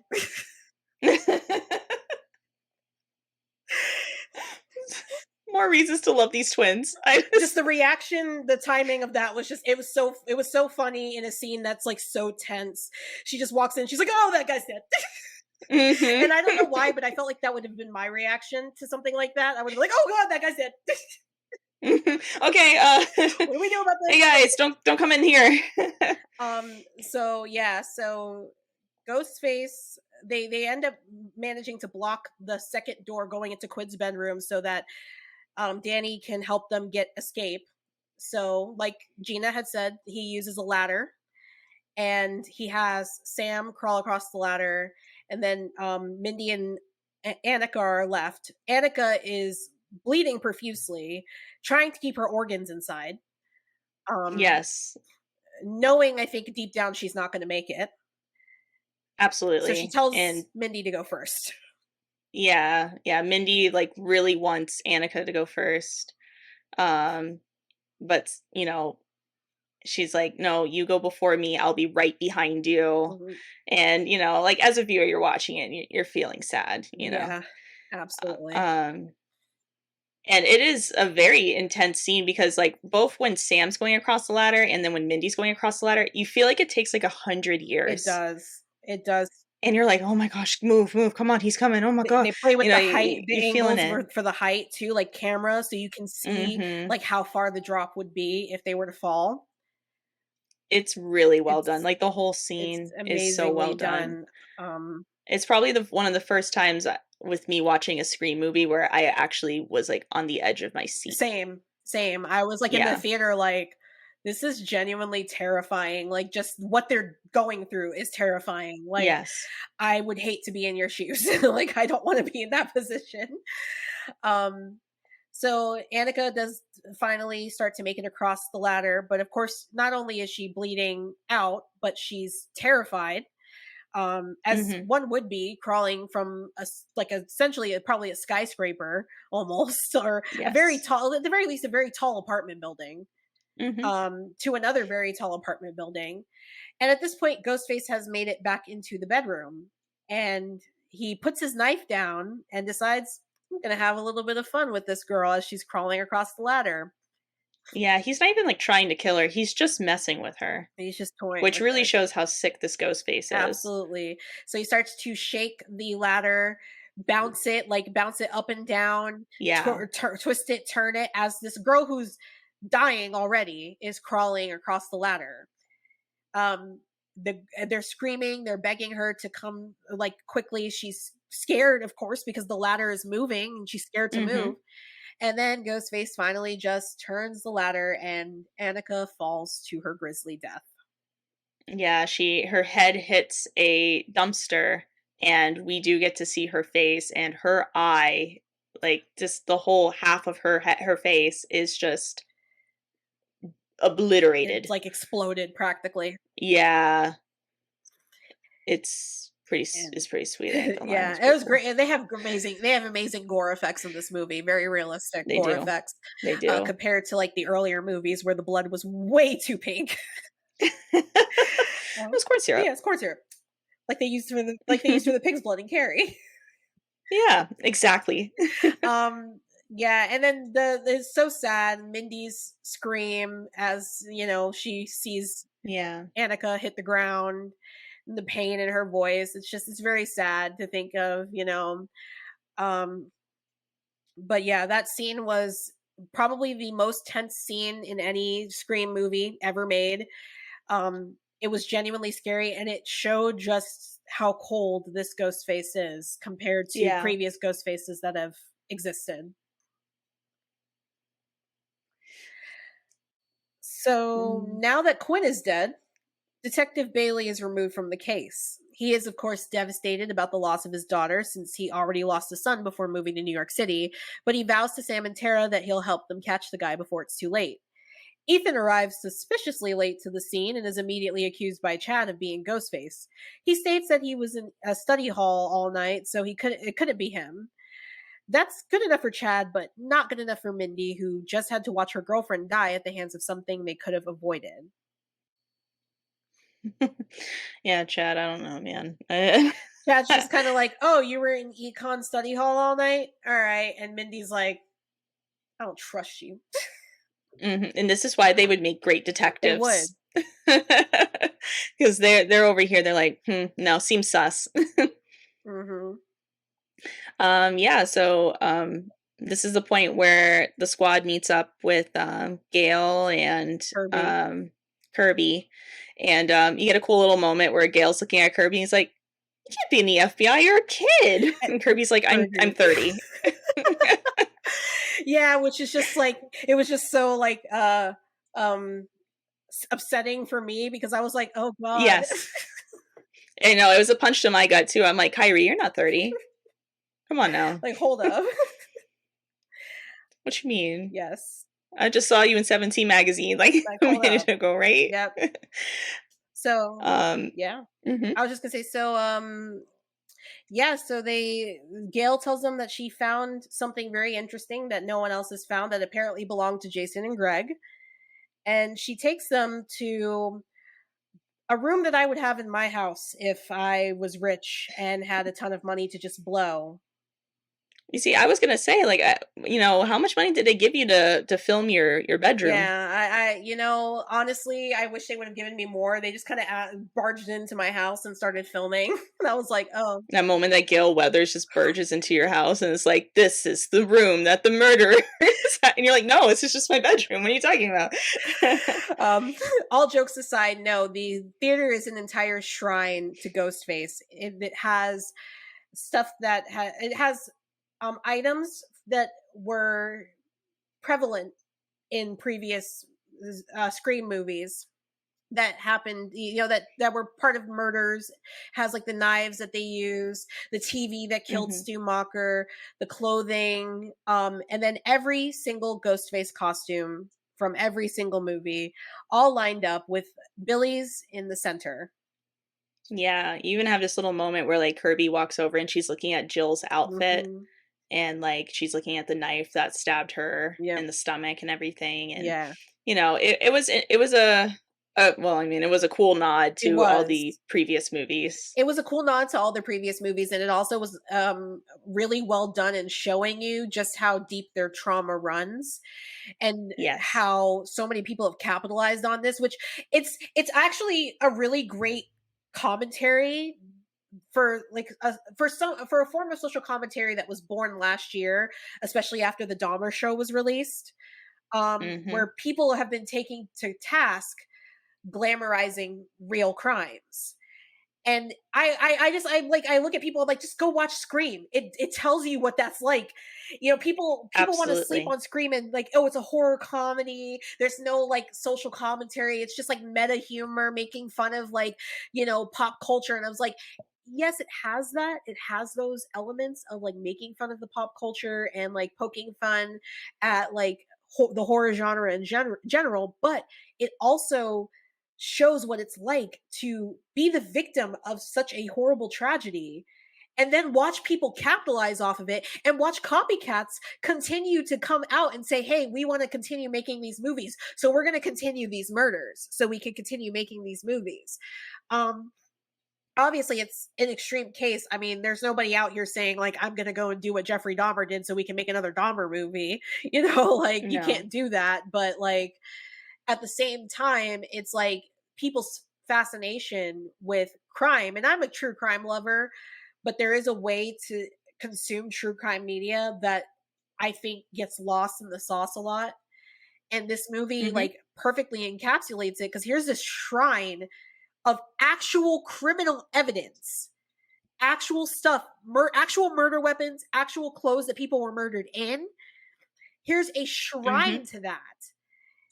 And like, you're looking at this going, why on earth would anyone have this? Like, obviously, I could joke around and say that's my bedroom all the live long day, but at the end of the day, it's like that's somebody's trauma that they're living through, that they live through. So it was an amazing scene, just writing wise.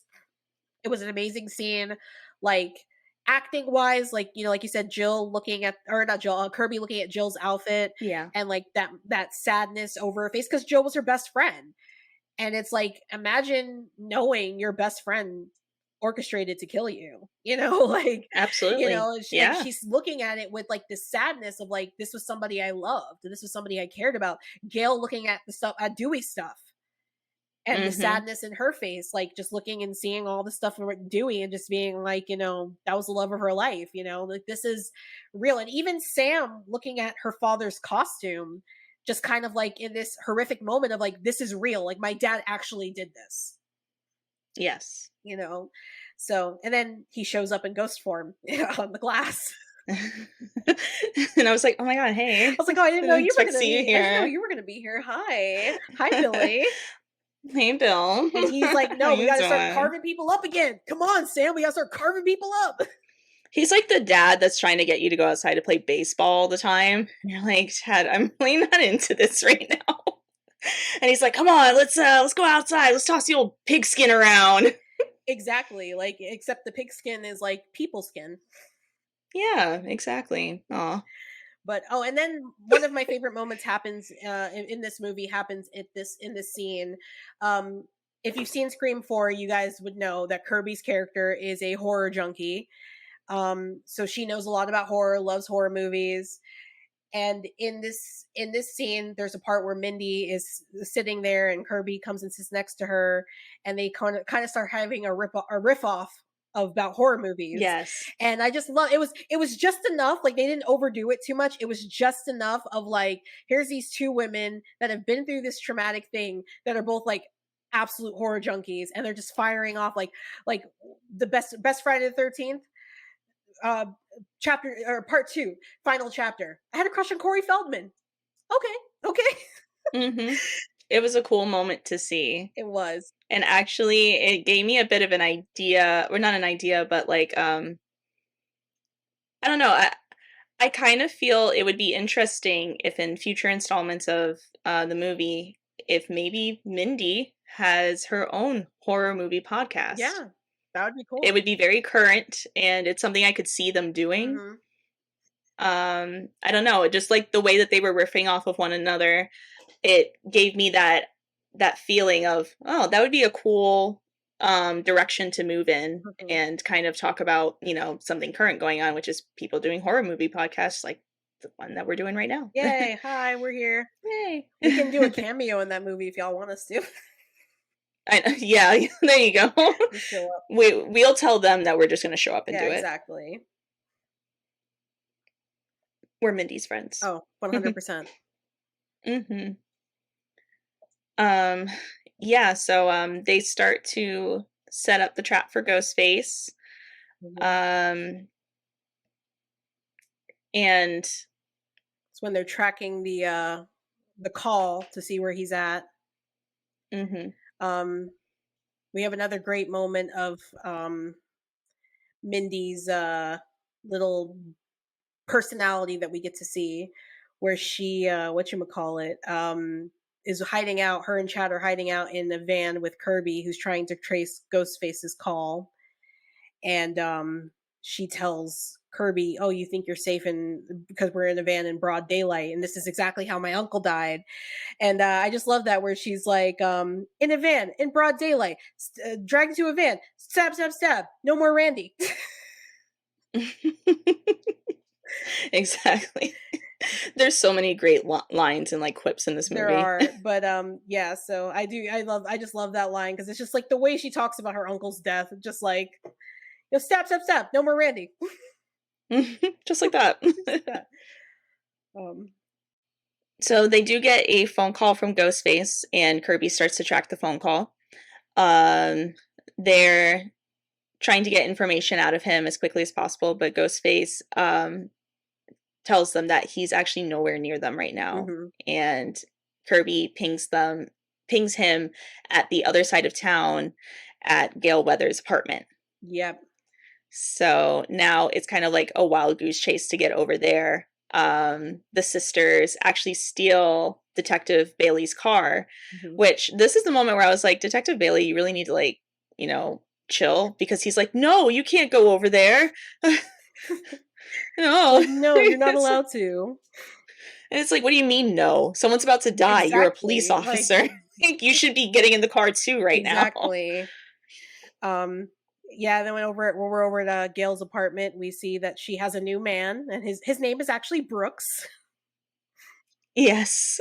Brooks. Honestly, Gail, good for you. Good for you, Gail. Exactly. That's all I can say here. He's just a big dude, big black guy, fine looking guy, so good for her. She got herself a younger man. Exactly. She got herself a younger man. She was like, you know what? Dewey's gone. Just gotta do me now.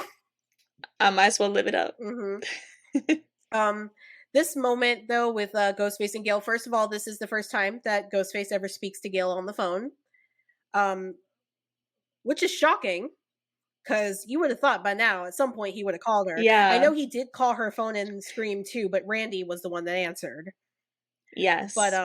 yeah, it's crazy because like he's never talked to her before, and then uh, Ghostface subdues Brooks and kills him while he's on the phone with Gale, and then throws Brooks at Gale and goes after her. And there's just this.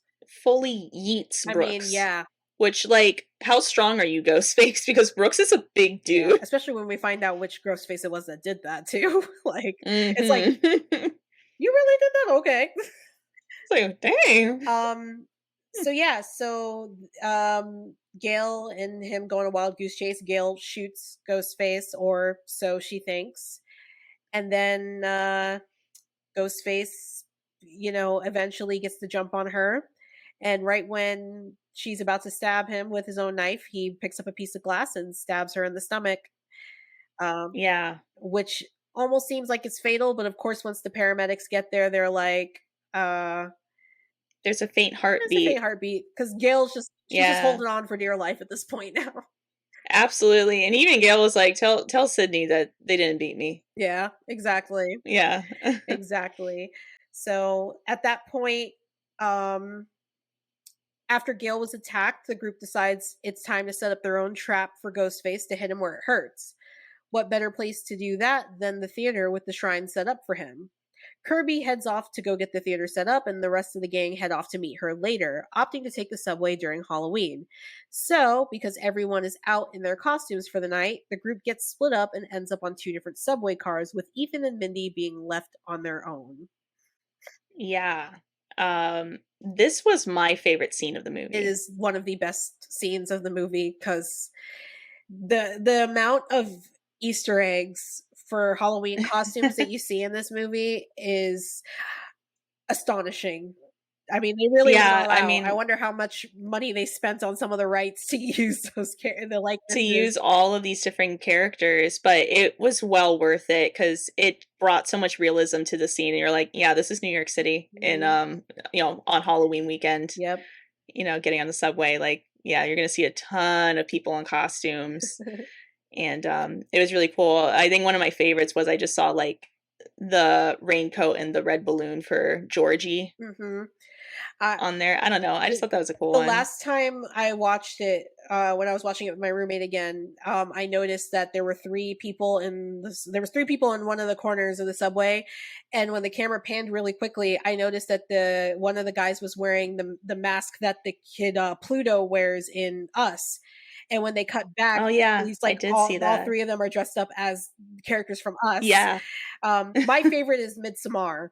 The person in the full Yeah. garb with the flowers. I was like, "Oh, that is so awesome!" And the Babadook in the background, just chilling. Yeah. I was like, they had to have the Babadook though, especially after all the love they gave him in the last movie. I was like, "There's," I was like, "Oh, there's a Babadook." But yeah, they've got like Michael Myers. They have the Shining twins. They have, Mhm. they have so many different references for horror movies. I can't think of them all at the top of my head. Yeah. I mean, of course there's Jason in there. You Jason, have Freddy, Freddy, you but know. then there's quite a few people dressed up as Ghostface. Which Yeah. just goes in our world, that would be normal. That would be okay. But in their world, kind I mean, of insensitive. technically it is still normal because of the stab It movies. is, but it's like the equivalent of someone dressing up as Jeffrey Dahmer for Halloween, which I know people did do last Oh, year. yes, they So did. They it's not absolutely the did. same as like in our world, you see someone dressed up as Ghostface and you're like, oh yeah, like this is a movie, it's fake. It's like it's real in their world. So you're kind of insensitive. If you dressed up as Oh, like yeah. Ghostface in that universe, you're kind of insensitive. You're canceled. Cancel. But it's also a really great like just a horror movie scene because you Yes. don't know if one of them is actually Ghostface the entire time.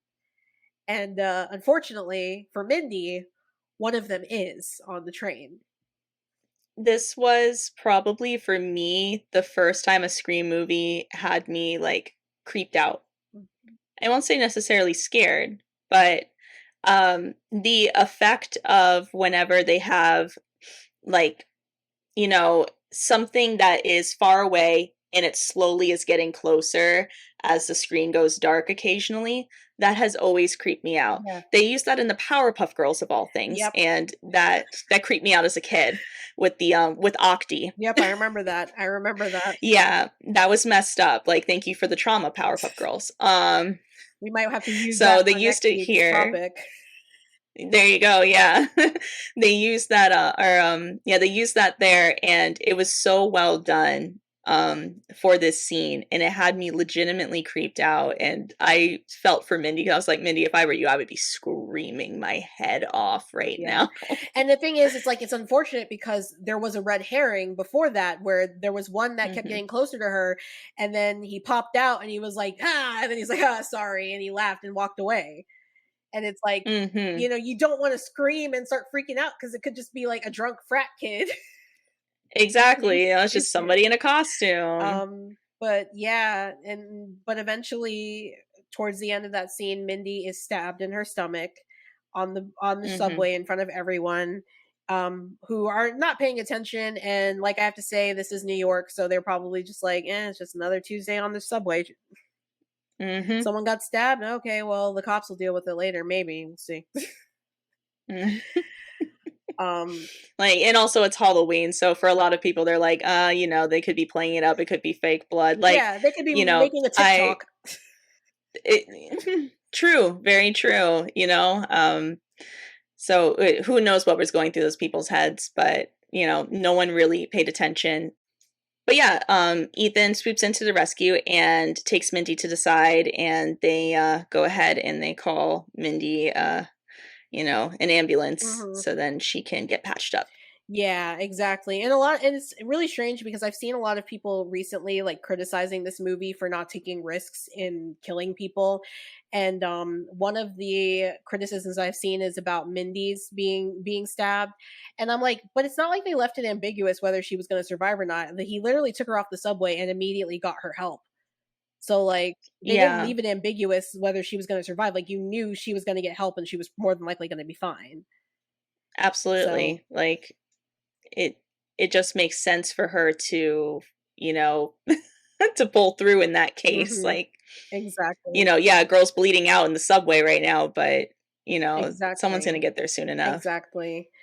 So the rest of the group does make it to the theater, and Kirby's got everything set up. Sam tells Danny that she doesn't want him to come in because he's not Woodsboro. He's not part of the core four. He has not experienced the trauma of Ghostface, so he doesn't get the honor of being there. Most likely because, he's still a suspect. He could very well be Yeah. Ghostface. Kirby explains to them how it's going to work, and basically that they've created a kill box and they'll trap Ghostface in and execute him. The only problem is that Sam gets a call on her phone as Kirby goes to sweep the theater and look around from Detective Bailey, saying that Kirby's been fired from the FBI recently because she had a downward spiral after hearing about the Woodsboro murders in 2022. And Kirby is more than likely Ghostface. This pissed me off so much. Yeah, it it I was so it was angry. very frustrating, and plausible because when you think about it, who would have Yeah. access to all of that evidence other than somebody who could get into all of that evidence? No, and absolutely, and like everything seemed like plausible that it could be Kirby. Mhm. I just was angry because I'm like, you brought her back and she's ghost face. I don't know. I was just Exactly. like, it's for whatever reason that made me mad, and I'm like, that's cheap, man. Yeah. I don't agree with Yeah. this. So while Sam is now freaking out because she thinks that Kirby is Ghostface, Chad and Tara are, having a cute little moment, and they finally share their first kiss. And it's very nice Weird and timing. wonderful. It's weird timing, but it's very nice and wonderful. And while they're kissing, Ghostface comes up and stabs Tara in the back. So Yes. there's chase, they start chasing each other, and there's a reveal that there are now two ghost faces, which Mhm. it's plausible. I mean, there's almost always two. There's almost always two. Um, Absolutely. so Except for except for Roman, Roman, but, you he know, sucks though. he sucks. We don't like Roman. But no, these ghost faces, they go in on Chad and they are stabbing him, and Mhm, I felt so sad at this point. Like this it for someone that has only been in one other Scream movie, mhm. I felt just as sad in this moment as I did for Dewey. Yeah. Just because they did so much to make me like this character throughout this movie. Yes, and I agree. They really it was very sad to watch him get stabbed like that. Um, Mhm. so the scene leads up where the two girls are now cornered by the ghost faces, and they realize the only way out is to fight their way out. So Sam grabs a brick and hands it to Tara and grabs one of her own, and they go to get ready to fight, and then Detective Bailey shows up. Yay. So from here on out, there's going to be spoilers. So if you haven't seen this movie, go and watch it. Then come back when you have. We'll give you a few seconds to click off of this episode.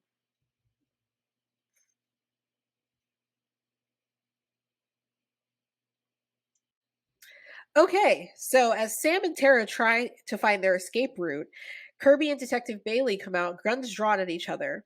As Detective Bailey shouts to the girls that Kirby is the killer, a ghost face appears behind him, but before Kirby can gun him down, Detective Bailey shoots Kirby, revealing to everyone that he is in fact the third ghost face. 3 ghost face. Who are the other two? Well, obviously, Ethan was one of them. Like, he looks like Richie. He's never there when the killings are happening. He basically screams Ghostface from moment one. However, the second Ghostface, the one responsible for stabbing Mindy and attacking Gail, is none other than Quinn Bailey. And when I tell you my jaw dropped in the theater because I did not see that coming, my jaw hit the floor. I was like, what? They reveal that they're actually Richie's family, who've come to take revenge on Sam, who killed him. A battle ensues, and we get some fantastic moments, mostly from Tara, from her bashing Quinn in the face with a brick so hard that she's spitting teeth out, to her stabbing Ethan with Billy's knife in the mouth. I mean, great scenes, great scenes. The final fight between Sam and Detective Bailey has Sam don her father's Ghostface outfit as she mercilessly stabs Bailey. She originally decides not to take the final kill shot, but after a WTF look from Tara, she relents and stabs Bailey in the eye, ending his reign of terror. Ethan, of course, comes back for one final scare because it's not a Scream movie if they don't do that in some capacity. But Kirby knocks the TV that killed Stu Mocker onto him, finishing the last ghost face off. Danny, who was waiting outside, arrives with police and ambulances to help them. As the girls say their goodbyes to Kirby, Tara begins to cry about Chad. But Chad gets the Dewey treatment in this movie and lives through his multiple stab wounds. Mindy meets up with them, telling them she figured out who the killers are, but realizes she's late to the party and the story's been wrapped. We end with Sam looking at her father's mask, seemingly dealing with some inner turmoil until she hears the voice of her sister. She discards the mask and the credits roll. And that is the end of Scream 6.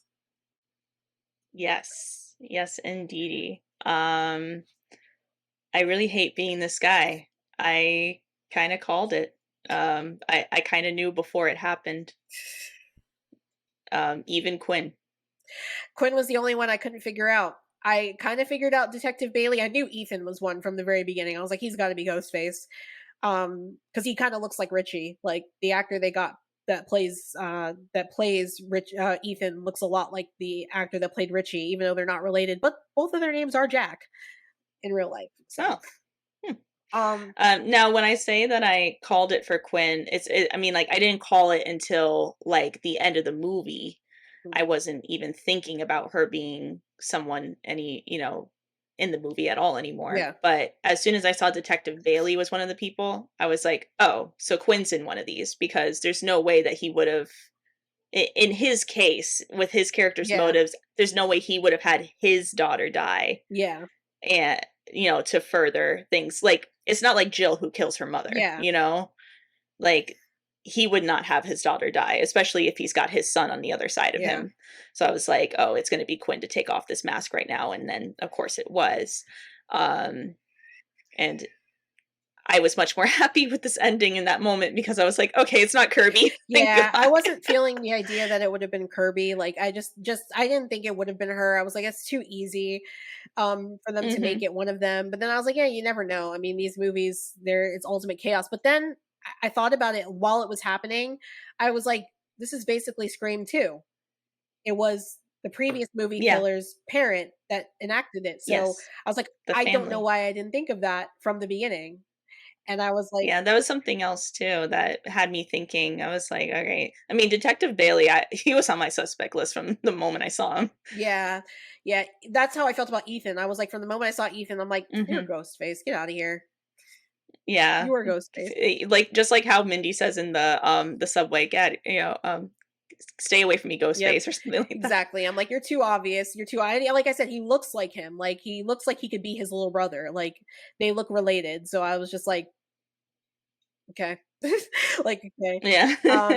But yeah, I did have a problem with the reveal of the ghost face, not because I wanted it to be somebody else, but I did have a problem mainly because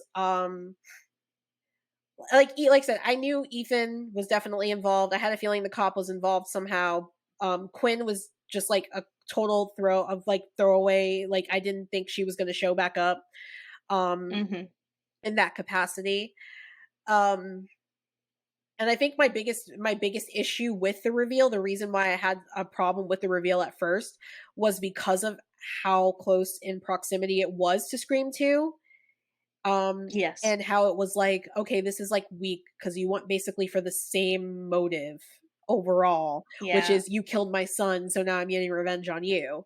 But then after that, I forgave them for everything because I thought that they had some of the best like fight moments. And like I said, Hmm. like when Tara beans Quinn with that brick and you just see her teeth, like her spit all those teeth She out, spit the I teeth was like, out. Yeah. oh shoot. And then when she stabbed Ethan through the mouth, I was like, dude. And she was like, now die a virgin. I was like, I It's the was like, perfect line. yes. It's the absolute perfect I was like, line. oh. I just want to say too, Sam's stab style where like she just like goes ham and just like stabs like a million Mhm. times. I'm really worried about that girl. It is her stab style is very reminiscent of the original Ghostface from the first movie. And Hmm. even down to where she goes like this, where she wipes the knife the Yes. same way that Ghostface does in the original movie. Hmm. I'm like, she's very much her father's daughter. Yeah. Oh, she gets her stabbing from her dad. I don't know if that's something that's good or not, but I got like my nose for my dad, but right. not the same. But yeah, no. But other than that, yeah, the ending of this movie was explosive. It was a good battle. You find out that obviously Detective Bailey was the one that got all this stuff out of evidence, and you also find out that Richie made his own home stab movies, and they're Yes, playing in the background, and they're terrible. they are. They're It's horrible. kind of like stuff you would imagine like a kid doing in like the early days of YouTube. It's like our Geico commercial. Yeah, yeah. Yeah, very much like that. Exactly. They're really cheesy, really bad. Probably a bunch of his friends from high school. It's just but yeah. So they're actually the ones that spread the rumors that Sam did Yes. the killings from Scream 5. So yeah, they spread the original rumor and just went through and Yeah, it was Quinn. yep, Quinn did Quinn it. is the one to have spread it. Yep. Mhm. And she's absolutely right. She says you don't you underestimate how easy it is to get people online to hate you. And it's like, yeah, it's true. All you got to do is say one thing and then everybody hates you. Everyone hates you, So, and you can't control it. and it doesn't stop no matter what the truth is. It doesn't stop. No, no matter. So, but yeah, so um what did you think of this movie? I mean, I've thoroughly enjoyed the movie. This is the first Scream movie to have me creeped out at all. Yeah. Um, the subway scene is what did it for me. The bodega scene as well. Mhm. Um, But I really appreciated that. I appreciated, the nods to the older films. I appreciated the new directions that they were willing to take. I liked how daring this movie was. I liked that this movie had some more gore than previous movies did. Um, Overall, I mean, I think it was like a really solid Scream movie. Definitely was. Definitely was a very solid one.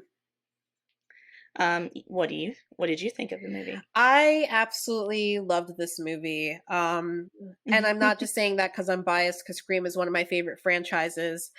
Um, I can be completely honest. When I went to see Scream 5, I liked it, but I didn't love it. I Mhm. kind of left the theater feeling underwhelmed by it, feeling like it was a copy paste of the original. Um, cut and paste, like they were just Yeah. basically trying to like rehash the original, but like add faces that teenagers will care about in this day and age. Mhm. Which just made me kind of go like, it was a movie, it was a Scream movie, same thing, blah blah blah. The only thing that really got to me was Dewey's death.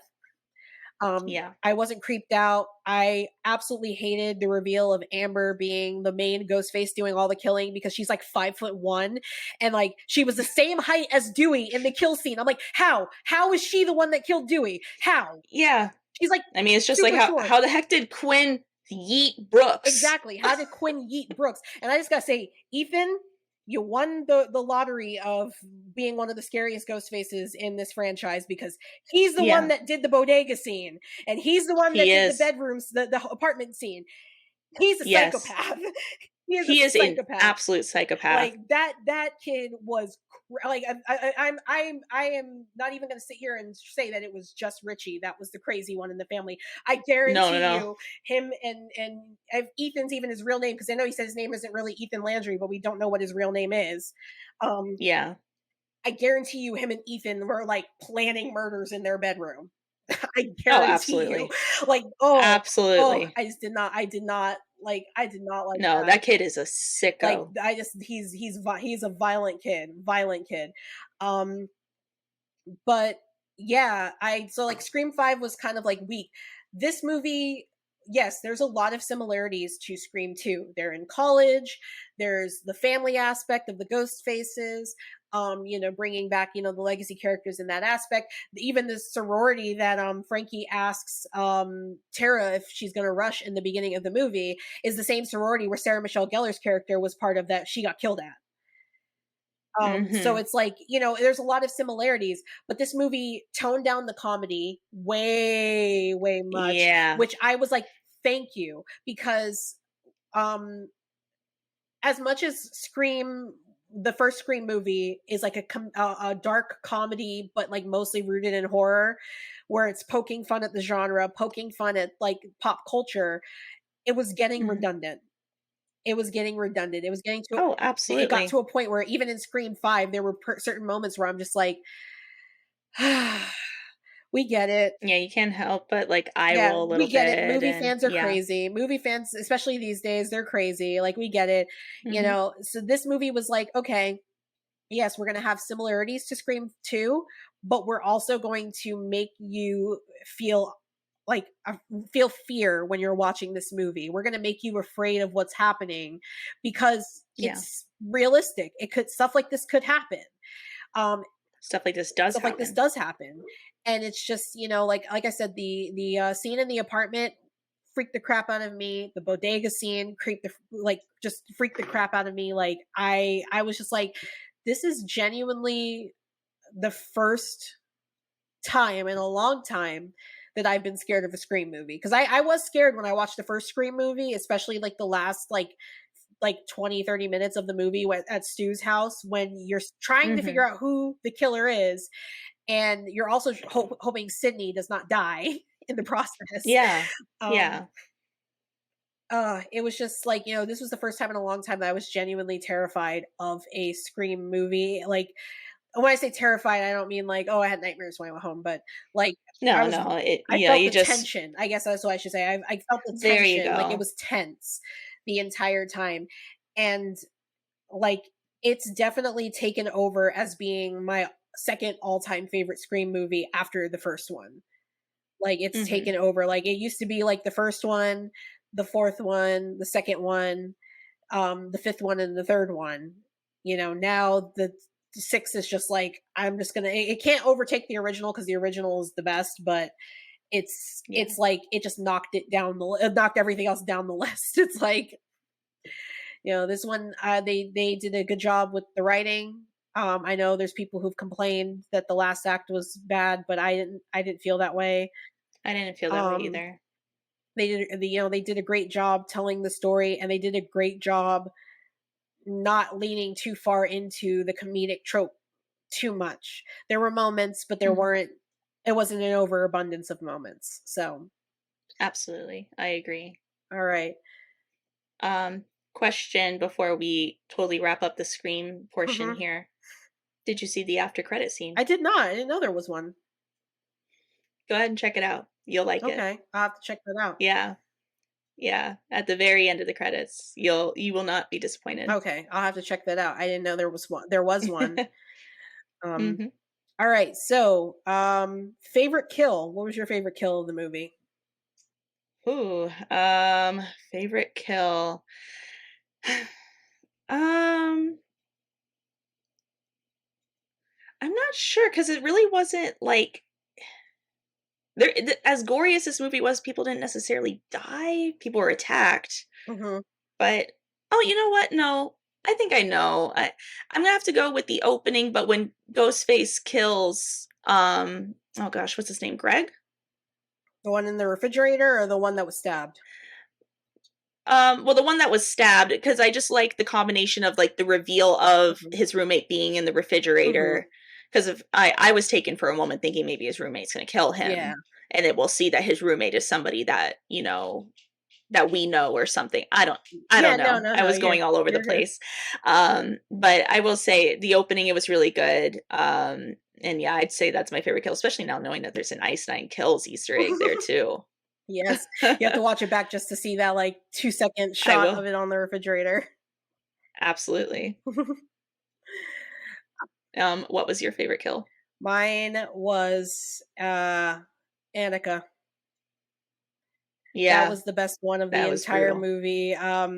My the just the fear. First of all, I'm terrified of heights, and just being in that Mhm. situation of having to cross over something that flimsy um Oh, was just terrifying in general to me. But then the idea that someone is toying with you in the back by like shaking it, yeah. bouncing it, twisting it, you know, like it's like sound like I'm a bop it right now. I Earlier I really wanted to say bop it, pull it, but like I was like, no, don't act like a 5-year-old Gina. Come on. That's what it was reminding me of. But yeah, so that in and of itself scared me. But then also flipping the ladder and just letting her fall to her death, like that was just Mhm. like the moment. I was like silence. Like everyone was silent in the theater. We were all just sitting there like, Did that really just and happen? then showing her face and how just gone it was because of how Mhm. hard she smacked the dumpster. I'm like, Oh. oh, it's so scary. He's just so scary. Mhm. It's just such a scary thought. Like it was such a good kill. Like it was like goes this Ghostface ain't playing. No, Ethan ain't playing, but he got his in the He end. did. It was satisfying It's enough for me. unfortunately he would have won best kill if he actually had died from the stab wound through the mouth, but he didn't die from that. He died from the TV. Yeah, So which was, because eh. the stab wound from the mouth was like the best. I loved that when she just stabbed him Oh, straight through the mouth. absolutely. I was like, Tara. Dang, girl. Terry ain't playing. All right. What would your skull rating be for the movie? I'm gonna have to give it a 4.5 out of 5 skulls. Mhm. That is me being conservative and not giving it 5 skulls out of skulls. I'm giving it 4.5. You sorry, you said 5 skulls out of skulls? Yeah, I did. I know. Um, Yeah. I'm giving it 4.5 because it's a fantastic movie. It's awesome. No movie is perfect. And Mhm. I have things about it that I don't like, but overall, I can overlook those things enough to enjoy the film. Um, I I could sit back and say this movie is one of the best entries into the franchise, and it is easily the best horror movie to come out this year. I did just see Evil Dead Rise a couple days ago, and I will say everyone's been saying Evil Dead Rise is the best horror movie of 2023. It doesn't come close to this one, in my opinion. It's the best if you love Mhm. gore and you want to see a bunch of people just like vomiting, getting limbs ripped off, and all that stuff. Yeah, you'll love it. You'll Yeah. love it. But story wise, compared to this one, nah. Yeah. No, this is a strong contender. Like, as we move forward in Yeah. 2023, it's gonna be hard to top this It one. is. It's definitely going to be hard, and I don't know that there's going to be one because for me, it's all about the story, and Mhm. this story delivered overall. There were parts of it that were weak. There were parts of it that you could kind of poke some holes into, but none that unravel Yeah. the plot entirely, and none that ruin the enjoyment of the movie for me at all. So that's why I would rate it 4.5 of skulls out of 4.5 out of 5 Skulls. skulls. That's what I'm trying to say. Yeah, 4.5 skulls out of skulls. Yep, Yep. out of skulls. Yep. um, I would have to give the same rating as well. 4.5 out of 5 skulls. Um, again, thoroughly enjoyed the movie. First Scream movie to creep me out. Um, just great story. I love these characters. I love these actors. I love this universe. I want more of this. I haven't necessarily felt this way about like a horror movie since It was Same. out, where it's like I want more of this universe, you know? So it's really refreshing to have that again, and it's nice to kind of have like a little hyper fixation for a while, because I'll definitely be living in this universe for a bit Yes. in my head. Yes, same. Um, same thing. Like there's some things I wish they would have changed. Nothing that's like unforgivable by any Yep. means. Like the Gale thing, like as much as I'm like, oh, it pissed me off, like, yeah, that's it, Same. it pissed me off, Yeah. but I'm not like I can't watch this I movie. don't have it. Yeah, I don't harbor any real resentment against this movie for it. Like at the same time, yeah, it's Gail Weathers, like she's gonna write a book, you know? What Gail um does. it's what Gail does, and along with other parts of this movie, it nothing was that horrible Mhm. where I'm going to give it, like a one skull out of five You only for give some you crap. one skull. Yeah. No, 4.5. I think that's fair, Mhm. and like I said, thoroughly enjoyed it, and I cannot wait for the next installment. I am very excited to see where this franchise goes from here on out, and yeah, I'm glad they redeemed themselves because, like I said, I saw Scream 5 last year and I enjoyed it, but I wasn't thrilled about this new direction they were going in. I didn't love it, but now I'm like, I'm fully on board as a diehard Scream fan who's loved these movies for well over a decade. I'm fully on board.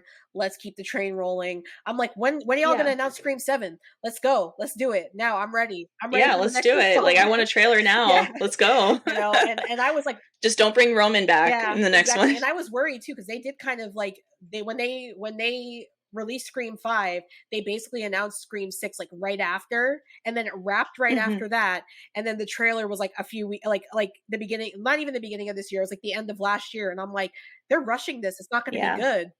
Boy, was I wrong, and I'm Yeah, happy to no. be proven wrong. Oh, yeah, no, that's something you wanna be wrong Yeah, about. because I really did not think this movie was going to be good. I didn't think it was going to be good, and maybe that's why the difference between me and this movie and Evil Dead Rise is because I really was walking into Evil Dead Rise thinking it was going to be the best movie ever made, and I'm like, Yeah. it was good. I liked it, but it was like not the best movie ever made. The way people are acting like it is. Whereas this movie, I was like, it's Mhm. probably going to suck, and I walked in, I was like, I love this movie. Yeah, I love this movie. Like you so I guess go into things with low expectations because the only way you can go is up from there. Really, True. Very if you set true. the bar all the way up here, you're bound to be disappointed. All right. Well, that's going to wrap up our Scream 6 review. This is going to be a really long video, just so y'all know. This is gonna But be very it's long. okay because this is our last video of April, and we've got a lot of fun stuff coming in May.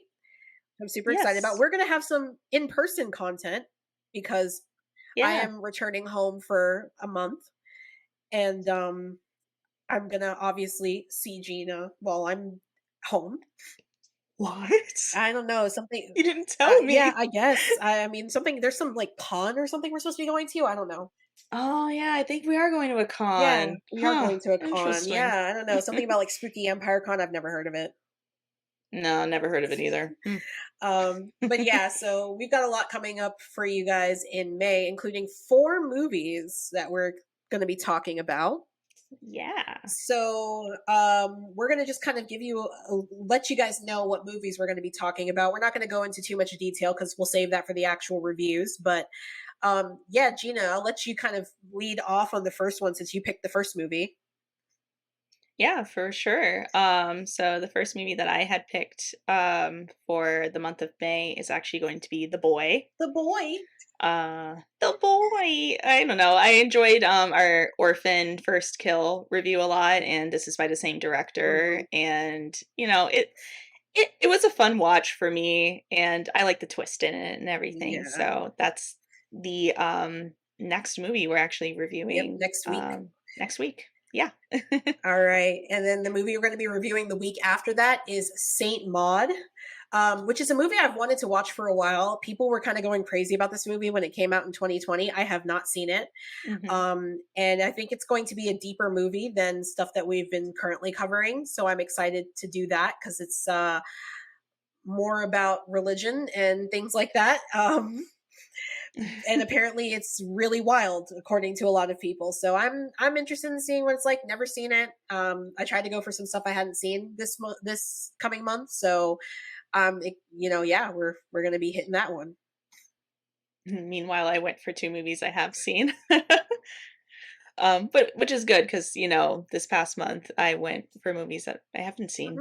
Hmm. Um, so then the week after that, we are going to be reviewing a guilty pleasure of mine, Terrifier, which you have never seen. No, I haven't. I can't wait to hear your low review on this movie. I know you won't like it, but I'm really excited to watch it with you in person. Yes. And then the week after that, the last week closing out May, I picked the movie Perfect Blue, which is another movie I haven't seen. Like I said, I tried to go for things I haven't seen this month coming up. It's actually an anime movie that again I have heard a lot of good things about. It's about a girl who is a pop star who decides to leave the pop world, and apparently stuff starts to just go sideways for this girl, and I'm just very interested in seeing how they go sideways. I love anime, and I love like horror anime. Like Junji Ito is one of my favorite manga Hmm. authors, and then like a lot of people have complained about the anime that they released of his stories, but yeah, I loved them. I thought they were great, so I'm excited for that movie. Yeah. It's really I'm excited for it too. That's our first animated film that we'll be reviewing, Yeah, and I think it's going to be really good. absolutely. So out of the 2 movies that I picked for next month, which movie are you the most excited about watching? I am most excited to watch Perfect Blue. Perfect Blue. Yep. Yeah. It's been a while since I've seen a horror, like an anime horror, Yeah. so I'm super thrilled about it. One moment, my cat has been meowing like crazy outside the store. I know, making an appearance. Girl, come on. Okay. Okay. I thought she would go away, but it's getting louder, and I figured it's probably picking up on the It's mic. fine. I'm gonna leave it. If it catches, I'm gonna leave it in. People love cats. Oh, perfect. Okay. So okay, so yeah, Perfect Blue. That yeah, definitely. That's one I'm excited about watching. Yeah. And then which one out of I think I know, but which one out of the 2 that I chose are you most excited I'm for? actually excited to watch Terrifier because I've seen The Boy, so I know what to expect. Mhm. I know what to True. expect. The Boy, I do enjoy The Boy for the plot twist, but I know what to expect with The Boy. Terrifier is going to be an entirely new experience, and even though I'm sure I'm not going to love it, I might. You never know. I might like it for what it is. I hope so. I hope you can let art into your life and appreciate him. No, art's gonna stay. Let art into your heart. Art's gonna stay outside the door. Okay. Man. But yeah, so those are the movies that we are reviewing next month. Let us know out of the 4 that we have shared with you which ones you're most excited to hear us talk about, or which ones are your favorites if you've seen any of these. We're definitely excited to watch these next month. Absolutely. All right, Gina, you can take it away because you do have some news for us this week. I do. I have some news in horror. So, we recently had CinemaCon happen, and there was some, new movies that will be, or I'll say new projects coming to streaming services that have been announced. And I just figured I would, let y'all know some of the ones that I am excited about. One of which I'm not, but I left it in there. That are coming to both HBO Max, and then there's another 2 that are coming to Paramount Plus. I figured all of these will probably end up covering on the podcast at some point, so it'd be great to bring them up now. So starting at HBO Max, as you already know, Welcome to Derry is a It prequel that will be coming. We still don't know much of anything about this at this time. We don't even know if Bill Skarsgård is reprising his role of Pennywise at the moment. I really hope he will, because I can't imagine anybody else in that costume. I have no idea what direction they're going to be taking with this either, since it's something that isn't written in the books, so they have free range to kind of do whatever they want. And yeah, I'm genuinely excited for when we get more information on this project. The other thing that's coming to HBO Max that seemed pretty interesting is they are doing a Conjuring series. Oh, yes, I did hear about that. Yeah. So again, I'm not too sure exactly what this will be covering. It's just something within the Conjuring universe. So I'm assuming completely new characters, completely, new part of the story. My cat Boo is very thrilled about the Conjuring series, aren't you, Boo Boo? She likes oh, right in the mic too. Oh, she had a lot to say. Yes, and she does have a lot to say. There you go, sweetheart. But yeah, those are the 2 things that I saw that were coming to HBO Max. They just kind of came up on my TikTok feed, so I just wrote them down as something to add in here. As for Paramount Plus, we have a Smile sequel. I figured. That will be coming soon. Yeah, right. I mean, they set it up for a sequel. I'm not entirely sure how I feel about this. I wasn't a huge fan of the first Smile movie. I think if they don't give everything away in the trailer for the sequel, then it'll be more interesting. Which they probably will, because all horror movies usually do. Yeah, but Smile, it was the worst. They gave away everything. Yeah. Nothing surprised me in that movie because I had already seen it. So that will be coming out at some point in time. And then the other thing is A Quiet Place Day 1. That I did hear about. They said that the whatever they played for CinemaCon stunned everybody into silence. Yes. They said it stunned everybody into silence, and I'm like, you're setting up a lot of hype for this. Exactly. And apparently it's taking place in New York. Yes, it is. This go around. Yeah. So I'm like, everyone's going to New York. Ghostface going to New York. Yeah. Jason, he's still on his way to New York as far as I'm concerned. Yes. There's also one more thing that was announced at CinemaCon that I'm not thrilled about. I'm actually really angry about it, and we're already going to be getting the first part of this soon, very soon. They announced an Exorcist trilogy that is coming, which is supposed to be a sequel to the very first Exorcist movie. That basically, The Exorcist is getting a requel, guys. Hey, I'm not thrilled about this. I don't have, and it's not just because the original Exorcist scared the crap out of me. They've tried this. They tried this with a TV show, and it didn't work. So I'm like, Why are you doing it again? Like, please, like, stop. Just let it die. Leave it alone. And also, because of the climate of today's world, without getting too political, there's going to be a lot of backlash against this when it drops. Oh There's going to yeah. be so much negativity surrounding this project. And I'm sure they're going to use that and capitalize on it the way the original did. Hmm. But I feel like it's going to be to the point where there might actually be violence. It will Because people be are very something. radicalized nowadays. And Indeed. I could just see it getting to the point where there's violence around this because certain groups of people think you're inviting demons into your home when you turn on the TV and you watch that. So I think it's safe to say this is one I will be skipping for the most part because I don't want to touch it with a 10-foot pole unless I hear it's really good. I I'm kind of curious about it. I they haven't really released any other details aside from the fact that it's going to be a requel. Like it's retconning everything that happened after the first one, and then Question about that. Does it have anything to do with the Exorcist remake coming out this year? that is it. Yeah, that's it.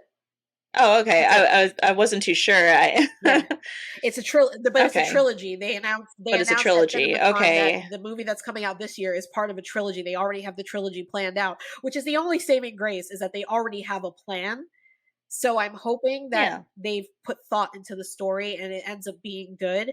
My main thing is I'm just like, you've already tried to do something like this, and I just don't know what you're gonna do, like going forward. Like, are you gonna bring Mhm. back Linda Blair? Like, are you gonna bring her back? Like, she's still Who alive, knows? you could do that. Or are you gonna bring somebody else in to have her play Reagan? Like I don't know. And to be quite honest, The Exorcist was a great movie in my opinion, but demonic possession movies are extremely played out these days, and it's not going to be. Oh It's yeah, just not. there's a lot of them. It's not going to be scary to me. Like I'm going to be that person. Mhm. It's not going to be scary to me because I could watch The Conjuring. I could watch A Devil Inside. I could watch The Last Exorcism. I mean, I could go down the list. I could watch, like was it Deliver Us from Evil, Pray for the Devil, The Pope's Exorcist. Like I could go down the list. I could. Same mod? Well, Saint Maud's not demons. Oh no, Saint it's Maud's not? not Okay. I demons. haven't read Yeah, into it. it's not demons. That one has nothing to do with demonic possessions. It's actually just a very religious woman. Oh, So, but bet. but but Okay. there's twisted stuff that apparently happens. Um, Cool. but yeah, so it's like there's like I could just go down the list and name off demonic possession movies, but there's so many that I think the genre is just oversaturated and it's easy to be desensitized. So going back to a movie that was as iconic as The Exorcist and saying we're going to do a requel and it's going to be as scary as the original Exorcist is, I'll believe it when I see it. I'll believe it when I see it. If I sit down, I'm probably going to sit down in that theater and be like, "This is weak." I'm excited to see This it. is I weak. don't know. I'm gonna go to the theater for that one for sure. But I think that's because I'm trying to live through something that my parents lived through, where they went to the theater and then they were all like, pissing their pants on the way home. You won't. You probably won't be. You'll probably be like, "I've Yeah. seen so many of these. Wait, I she's gonna mean, crawl on the ceiling. Yep, there she goes. Her head's yeah, gonna and I stick out probably now." won't be scared. I think it's just like the experience of going and Yeah, seeing an Exorcist movie in the because theater. I haven't because a had lot that. of what makes The Exorcist scary, and this is what's gonna make or break this movie is the atmosphere. The original Exorcist, Mhm. a lot of people say it's not scary because, yeah, I know a lot of people don't believe in demons. I'm one of those people that don't believe in demons. Yet that movie, as an adult, I watched it, it scared the crap out of me. It's atmospheric. It has a very tense overall atmosphere from pretty much once the possession starts, you just have this feeling of like I'm on edge because of the way it's shot, the soundtrack, the imagery. I just don't know if they're going to be able to capture that again. I'm not saying that like you shouldn't go see it, but it's one of those things where it's like I don't expect it's going to be scary. I expect they're going to try to do everything they've done in like The Conjuring, like Pray for the Devil Inside, where it's like we're going to rely on like somebody breaking their back and being like, and it's like it's not scary. That what was so scary about Reagan was about The Exorcist was the atmosphere. It was the atmosphere, and they Yeah. try every one of these movies tries like to build upon that, and do that. The only one that came close was the first Conjuring movie, because the first Conjuring movie went a lot Yeah. with the um like not showing you too much till later in the movie. So everything was sort of Mhm. left up It had to, a good build. everything was left up to, and that was like perfect. If this Exorcist movie can do that, then it'll have a chance to actually be seen as scary. Otherwise, it's just going to fall into, I guess what I'm saying is like it's just going to fall into the trap of every single other demonic possession movie that's been released within the last like 2 decades, where it's just going to be like people, backbending, talking in low voices, speaking Latin, crawling on the ceiling, head spinning, vomiting, peeing themselves, and you're going to be like, all right, it's the same stuff. Sounds like a good Saturday night. Well, it's Saturday night right now. What are you doing? Hold up. You don't know what happens when I get off of this Crawling recording. on the ceiling. Like, So I mean, we'll see how all of these projects do. We're definitely be covering a lot of them. I'm probably most excited to see what they're going to do with Welcome to Derry. That's going to Yeah, be I'm excited for interesting. that one That's going as to be well. I interesting. mean, same thing though. It's like I just want to get back to this universe and see what's going on in this world Hmm. again. Even if it's not like the same kids or something, or we're going like way earlier in Derry, which would be so cool. Yeah, Um, I just want more of this world and more content. So I agree 100%. Well, that is it for the news portion of this segment. And yay. now we have the fun stuff. Yeah. So, a couple weeks ago, we were doing an episode. We were talking about the usage of, I maximized my screen. Hold on. We were talking about the usage of music in horror movies, and it got us kind of thinking, like, what some of the best examples of uh, usage of music in horror movies, like popular music, not like score. Yeah. So I decided that we should come up with lists of music that was used within some of our favorite scenes. But then I had to expand on it because there was a lot of songs that I went from like just pick a couple of songs to like, okay, I can't whittle this down. And it's not just horror movies, it's like any sort of spooky media. Some of the stuff that's on my list is not straight horror, straight scary stuff, but the usage of these songs were just so fantastic, I couldn't exclude them. So, Yeah. um, do you want to kick us off, Gina? Sure, I'll kick us off with a little bit of a taste of last week. All right. Actually, the first song is from Orphan First Kill for me. And it is when they use the song Maniac when she's driving in the car. Yes, that is a great scene. I'm like, she is a maniac. She's got the shades on, she's smoking the cigarette, and it just was like, I don't know, it felt like a really cool moment to just see Esther in that way, just like how I said last week, and the music was really fitting for the scene. Absolutely. All right, so my first pick, this is in reverse order for me. This is not my number one, just so you guys know. So my first Oh, no, same for me. Okay. That was my Oh, number okay. one. I'm just making sure. Yeah. So my number 10 pick is Hotline Bling by Drake from American Horror Story Hotel. And the only reason I added this is because I just rewatched Hotel like a few months ago with my roommate because she'd never seen that season before. And this song caught me so off guard. In the scene, Lady Gaga's character is talking with Matt Bomer's character. They're having like a Mhm. lover's quarrel, and then Miss Liz, who's played by Dennis O'Leary, fantastic role, best role he ever played in that show, and Kathy Bates's character come in with guns ablazing and just start shooting at Matt Bomer and Lady Gaga as Drake is playing in the background. Like, I was dying laughing the first time I saw this. And then the best part was a year or so later, they did a haunted house at Halloween Horror Nights, and they did American Horror Story Hotel as one of the rooms. And they had that scene in in this haunted house. So we're walking through, and they start playing the song, and then here comes the Miss Liz and Kathy Bates just firing guns. I was dying walking through the haunted house. I was like, they are not playing Hotline Bling right now. I love when you do haunted houses and they have like current music playing, like when we did the weekend Oh, that haunted was house last year. great. I was just That was partying through that great. whole We're just thing. like They were popping out and dancing. I was like, "Hey, how you doing?" Like, oh yeah, it's like you didn't get to go in this house, but a few years years ago, actually the first Halloween Horror Nights I ever did, they did American Werewolf in London, and they used the song Blue Moon Mm, at the end, which is in the movie.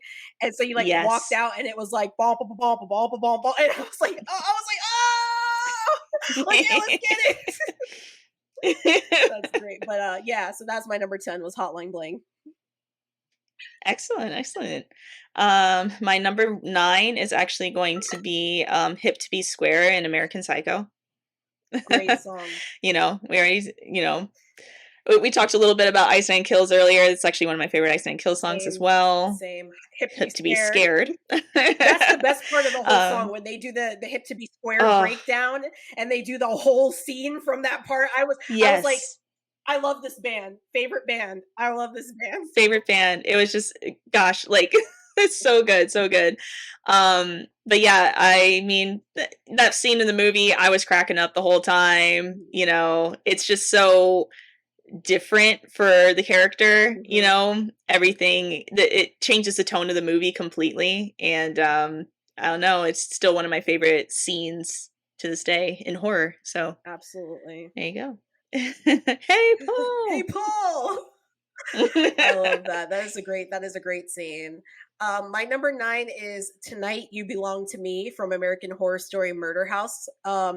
This is actually the Mm, opening in the very first episode of Murder House when the two little boys go into the house, the murder house, and are setting off firecrackers and just being, annoying little shits the whole time. yep. And then they subsequently get offed by the ghosts in the house. This song is creepy. Like the song itself, I mean, old songs are just creepy in general, but this song is Hmm. creepy, and it sort of became the unofficial anthem of that season of American Horror Story of the first season. Like it played at Yes. the end of that season, and it's played whenever they bring up like a murder house. It's just a very Hmm. creepy, like like unsettling song, and just that playing while these two kids are running through, and there's like glimpses of things that just aren't right. Like it Yes. was just great, perfect usage of a song, old song, and it's supposed to be a cute little innocent song with these two girls singing Yeah. "Tonight You Belong to Me," but it doesn't sound very innocent in most instances. Yeah, it definitely was like that moment that got me hooked into that season Yeah, whenever I first ever watched American Horror same, Story years ago. same. Alrighty, so my next one is Looking for the Magic, which is used in Your Next, which Oh, is one of my favorite, scary movies. But I like the usage of the song here. I mean, when we were in the theater and we watch mainly for the fact that it brings back good memories, but it is good usage of the song as well in the movie. Just, she's like screaming for this guy to like, open the door. And the dude, she has no idea this dude's dead. And this thing is just playing on repeat in the background the mhm. whole time. My friends and I in college, we got kind of hooked on the song for a while. Yeah, And it was definitely one of my Pandora channels back then. absolutely. Oh, that's great. That's great. My number 8 is "Walk the Night" from Megan. If Okay. you've seen Megan, you know exactly what scene this is. This is the infamous dance scene. So of course I had to Hmm. include it. This song slaps. It's such a good song. Like I've never heard of this band Hmm. before, but I've been listening to like they're a band from the 80s and I've never heard of them before. And I've been listening to their Okay. stuff and their stuff is like super like kitschy and fun. And I was vibing to it when I saw the movie. But the moment when she starts dancing and you hear the guy with like the bass voice singing that part and she's just like doing her little dance, I'm like, this is just iconic. Everything about this scene is iconic. She's just breaking it down, and this guy's like, everybody, everybody, like, he's just going, and I'm like, yeah, let's get it. I don't know what's happening, but Get it, Megan. But of course, I had to include that because that scene broke the internet when it came out. But nobody knew what the song was; they Yeah. just saw her dancing. But now that we know what the song is, it's perfect. It's fitting. Her dancing and even walking on beat to the song as she's just like strutting down the Yes. hallway on beat, and the song's just playing in the background. It's a girl boss song. It's a girl boss song for It Megan. She's a is. girl boss. She's a girl boss. Absolutely. Okay, so next one I got here is Redbone and Get Out. That's a good one. That is a good one. Mm-hmm. And just for the stay woke is Yes, the whole point of the it movie. is. It is. It is. um I at first thought about ranking this one higher because it did, I don't know, weird fact about me, the song Redbone, actually I have a slight fear of the song. Hmm. Which, like, not a lot of stuff gets me, but at the time when Redbone came out, there was a lot of YouTube videos where they would edit the song Redbone, but it would be like Redbone, but someone's getting murdered in the other room. And so like the song would start Oh. playing, but you would hear the sounds of like someone being brutally murdered in the other Oh. room. And that came on for me one night when I was like laying in bed with all the lights out. And I was just chilling, listening to my lo-fi. And then this was like the next thing to come on my YouTube, and it freaked the crap out of me. So the song already freaks me out, but paired with this movie, yeah, It means a lot in the sense it of means a the lot movie. more. Yeah, it does. It Yeah, does. I actually, that's like one of my favorite Childish Gambino songs. But if I had heard it the way you did, yeah, I would have been terrified of it too. yeah. And the thing is, I love Childish Gambino, and like, constantly playing him on Spotify. And then I get to Redbone, I skip it Yeah, immediately. And it's because it still brings me back to yeah, that moment that's where like I can still kind of hear those sounds of like, yeah. I don't know, like without the visuals and without it being in the context of watching a scary movie, But yeah, you don't want to, that's just and you like, also don't want to be no. laying in your room in the dark in the middle of the night and get jump scared by that. That's like the Yeah, it's no different than like laying in the dark in your room and watching you're a horror watching a scary movie. movie. Yeah, This you're is, just like yeah, listening to music and then that comes on. Yeah, that would I don't blame yeah, you. it was very But unsettling. that's a good one. Um, so my number 7 pick, I actually struggled with this one because I was bouncing between two songs, but I figured I'd pick the least obvious one. The song I picked was "Master of Puppets" from Stranger Things. Um, that scene of Eddie playing the guitar on top of the trailer is absolutely iconic. And the only reason I didn't pick "Running Up That Hill" is because I felt like that was too obvious. Um, but that scene of him playing the guitar, first of all, just knowing that Joseph Quinn actually learned how to play the riff so he could like play it in real life. Yeah. I was like, kudos, mad respect. Everyone was like, how did you not realize that? And I'm like, I don't know. I wasn't really looking at his hands. I was on edge. First of all, I was actually on like a new migraine medication when I watched that episode. So like I was in and out of like consciousness at that Mhm. point. And second of all, I wasn't really like I was on edge a lot watching that episode because I'm like, something Yeah. is gonna happen. This is a long episode. It is a movie, it's movie length. So stuff is gonna go Yeah. down, and I'm just on edge. So I wasn't really looking at his hands to look at his finger placement and see exactly that he was playing No. that. I was just like, okay. And then like afterwards, I watched it again with my sister, and I was like, yeah, I see it. Yeah, I can see he's playing like the notes, but it was just I won't lie, I was watching his hands and I was thoroughly impressed. I was like, "Holy yeah. crap, this guy is Yeah, playing the he's song playing the right song, now." yep. Yeah, I mean, like, I was just on edge because I didn't want anything bad to happen to him. I was Yeah. crying on the inside. I was like, "Please, please," but it's such a beautiful shot. Like, I wanna get a print of just, like, the Demobats flying around him with the guitar just playing, Yeah. like, I just need a print of that because It's a it is a badass badass scene. scene. It solidified him as one of the best throwaway characters they've ever had. Like, Yeah. everyone wants to sit here and talk about Bob and Alexi. Bob and Alexi do not exist. Bob was dumb. He stopped and stared at the door instead of running out the door. Sorry, Sean Astin, I Mhm. love you, but that was a dumb move. And Alexi was a sweet being that didn't deserve what happened to him. He was just caught in the crossfire overall. Yeah. But Eddie was the best throwaway character Stranger Things has ever had, and I'm very, very upset that he became a throwaway character because he absolutely didn't deserve to live. We need Ghost Eddie. We need Ghost Eddie, or at least like Upside Down Eddie. Like I'll take him being like Oh an yeah, there upside you go. down character, but yeah, we need Ghost Yeah, Eddie. let's do that. Well, I will go ahead and take the obvious choice of Running Up That Hill for you next. It's a beautiful song, and it was a um, beautiful moment. how could you not? It's iconic. I mean, I think pretty much everyone can agree that like this song broke the internet. It did. It relaunched Kate Bush's career back into like the limelight. Yeah, Introduced a whole new for real. generation of kids to Kate Bush.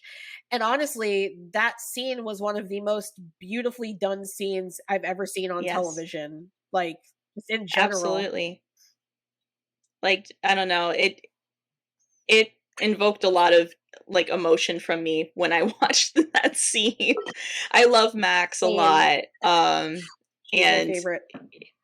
oh gosh, I still listen to this song all the time. There's a concert I'm going to because I love this year because I love the cover that this one guy did Mm. of Running Up That Hill. Yes. um so like, it's definitely had an impact on like Hmm. pop culture Yeah. of today, and I don't know, I felt like it would be a disservice not to put it on there even though it was so obvious. It's deserved. I have a print on my wall right next to me. This girl on TikTok, I she popped up on my For You page, and she did like a video of her doing a speed drawing of that scene of Max levitating Oh, and them all watching yeah. her.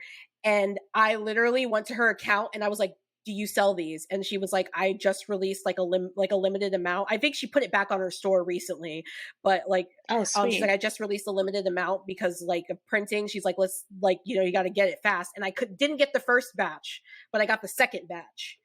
And so yeah, I got the print, and it's beautifully done, and it's got like Lucas, Dustin, and Steve on the ground watching her as she's levitating, Mhm. and it says running up that hill underneath. I mean, great scene, great scene. Great scene. Awesome scene. Do you remember the artist's name? I think it's Howl. That's what it says on the picture. It's Howl. Okay. Um, I'll send you the link if I can find it on my because I think I Sweet. still have her Etsy store saved on my um Etsy. um Yeah. okay, so my number 6 pick is actually something we talked about a few weeks ago, and it is Run Rabbit Run from Get Out. Yeah. So I did talk about this a few weeks ago, so I'm not going to go too much into it. But yeah, this opening scene again, old music is creepy. Like old music is Yeah. creepy because of the way that it was sounded when it was being recorded and stuff. It's very like low quality.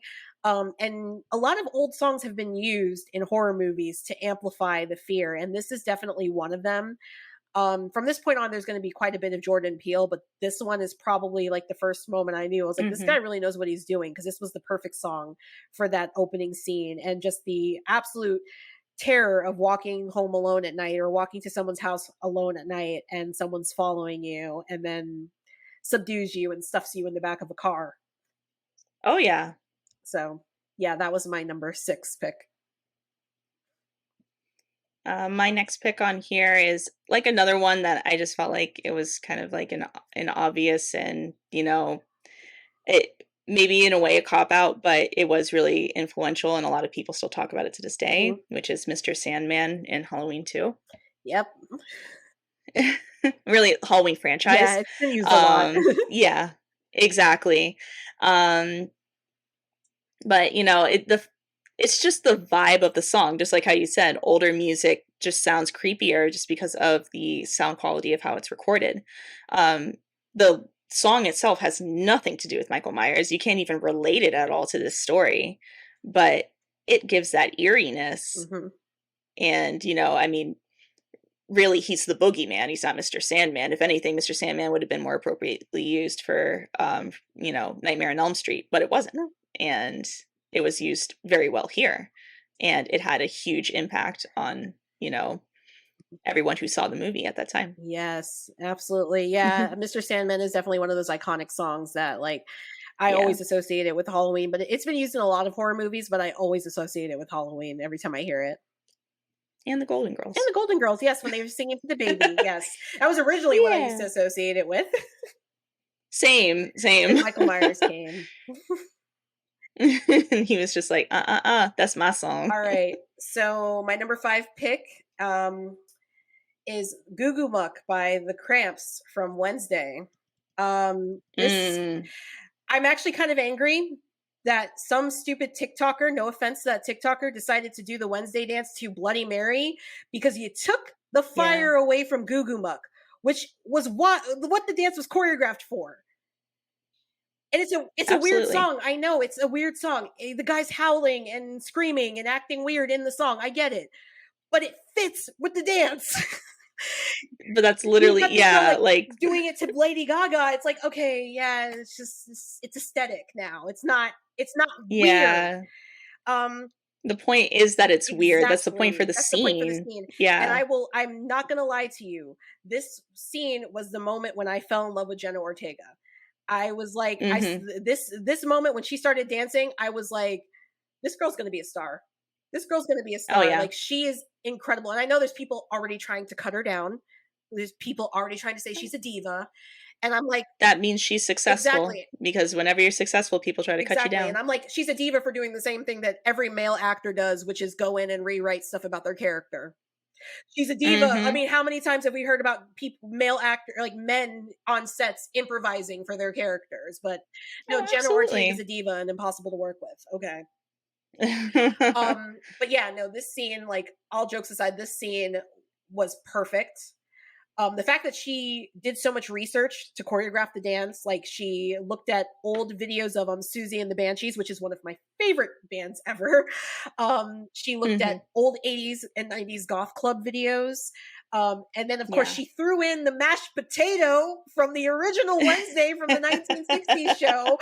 I like lost it at that part. My niece like looked at me like, "Are you okay?" Because I was like on the couch. I had the flu when I was watching this show, and I was Mm. on the couch. And when she did the mashed potato, I was like, "Oh, what? She did the Wednesday thing." I mean, she killed She it. She killed killed it. She it. did her research. She She killed it. understood the assignment. That's what I'm gonna say. She She understood understood the the assignment, and the assignment. song choice was perfect because for like a dance that weird needed a song that weird. That's why I Absolutely. don't like the fact that some TikToker saw this show and said, "I don't want to dance to that song. I want to dance to a remix of Bloody Mary by Lady Gaga so I can feel aesthetic." I'm like, "No, that's not the point. The dance is not aesthetic. It's weird.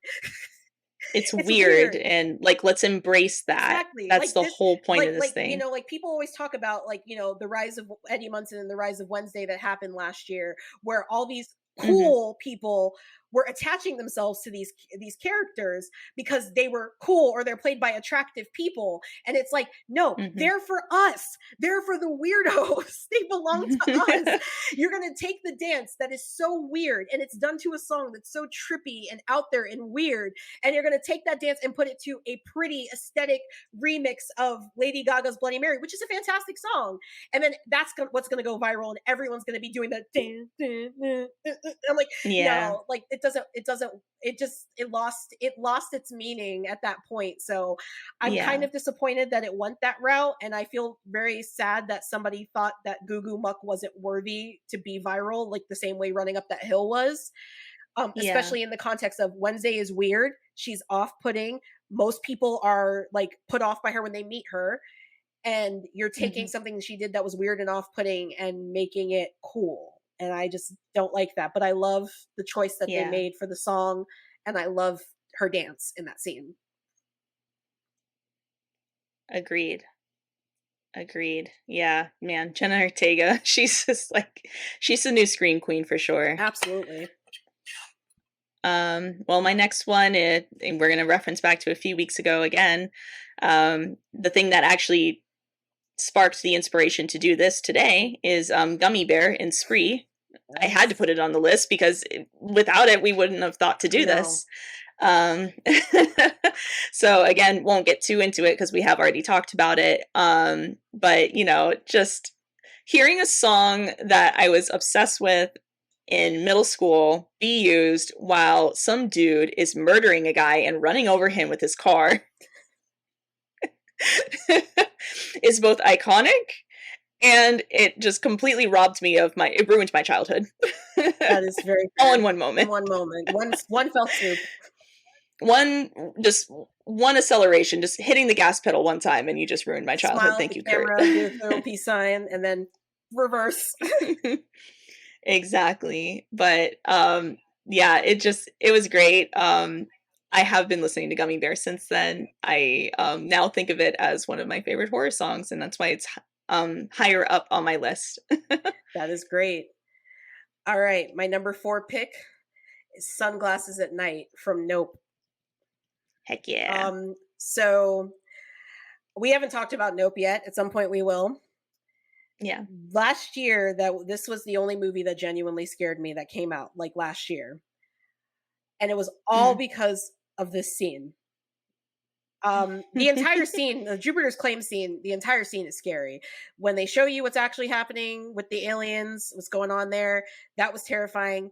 But this moment when OJ is driving and he's in the car and he gets to the one guy's car and you hear Sunglasses at Night playing and then it starts slowing down and warping was terrifying. I had actual goosebumps when it did the first slowdown and it was like cutting out. I had frozen, laying on the couch, just staring at the screen, silent. I was like, I'm actually scared right now. I'm actually scared. Yeah. Great, perfect usage of this song. Perfect usage of a song. I'm so glad I actually found this remix on Spotify, the slowed down remix. It's terrifying. It's terrifying. It is. It's terrifying, but it's like so good at the same time. And nobody does it like Jordan Peele. I mean, to get the rights to use that song and then do like a slowed down, terrifying remix of that song. Yes. I mean, like Jordan Peele knows how to use music in his movies. He does. Yeah, so that was my number 4 pick was Sunglasses at Night. My number 3 pick is a song that actually put me in a chokehold for a while. 6 Different Ways by The Cure, which is used in It Part 1 when they are cleaning up the bathroom of all of the blood. Oh, that's so cute. It is. It's so pure and it's so cute. And I remember when I was watching it in theaters, I was just like, I love this. Like, what better music to clean up like blood Yeah, into? it's cute. Oh, I love that. I mean, I still listen to it now. It's definitely heavy on my my on repeats playlist. I think it's still high up there. I don't know. It just like it gave context to the time in which the movie was taking place, which was important. Something that Stranger Things does very well when they implement music into their show. They did it really well here in It Part 1. And it just it had that nice pop feel. It also has a bit of that, I guess, kind of how you were saying with Wednesday, a bit of a weird song. Yeah. And it works because this song is for the Losers Club. It's for these kids, and I really liked how they used this song for them. And it was definitely one I was blasting in my house alone when everybody else was gone. And I would be cleaning. It was my cleaning song. It's a good cleaning song. Very good cleaning song. It is a good cleaning song. Highly recommend if you don't have it in your cleaning playlist. Absolutely.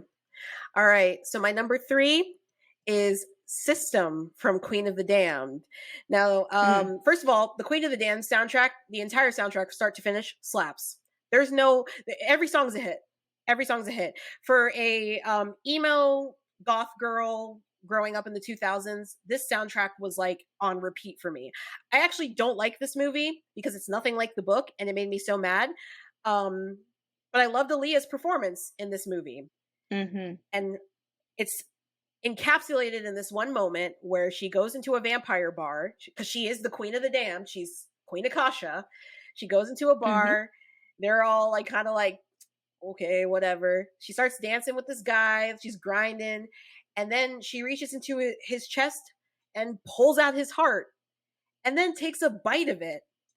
And then just starts setting everyone on fire in the bar with her mind as this song is blaring in the background. And this scene lived rent-free in my mind when I was a teenager. I was just like, I love her. She's so, and it's even better because like a Black woman vampire, you don't see that very often unless it's like one of those like exploitative Black horror comedies. we don't Yes. see a lot of sexy black female vampires. It's always like white women. So it was Always. Yeah. amazing to see that she was exuding so much sensuality in this scene, but also so much power. And then this song is Mhm. just blaring in the background as loud. Chester Bennington, you know, R.I.P. Still love you, dude.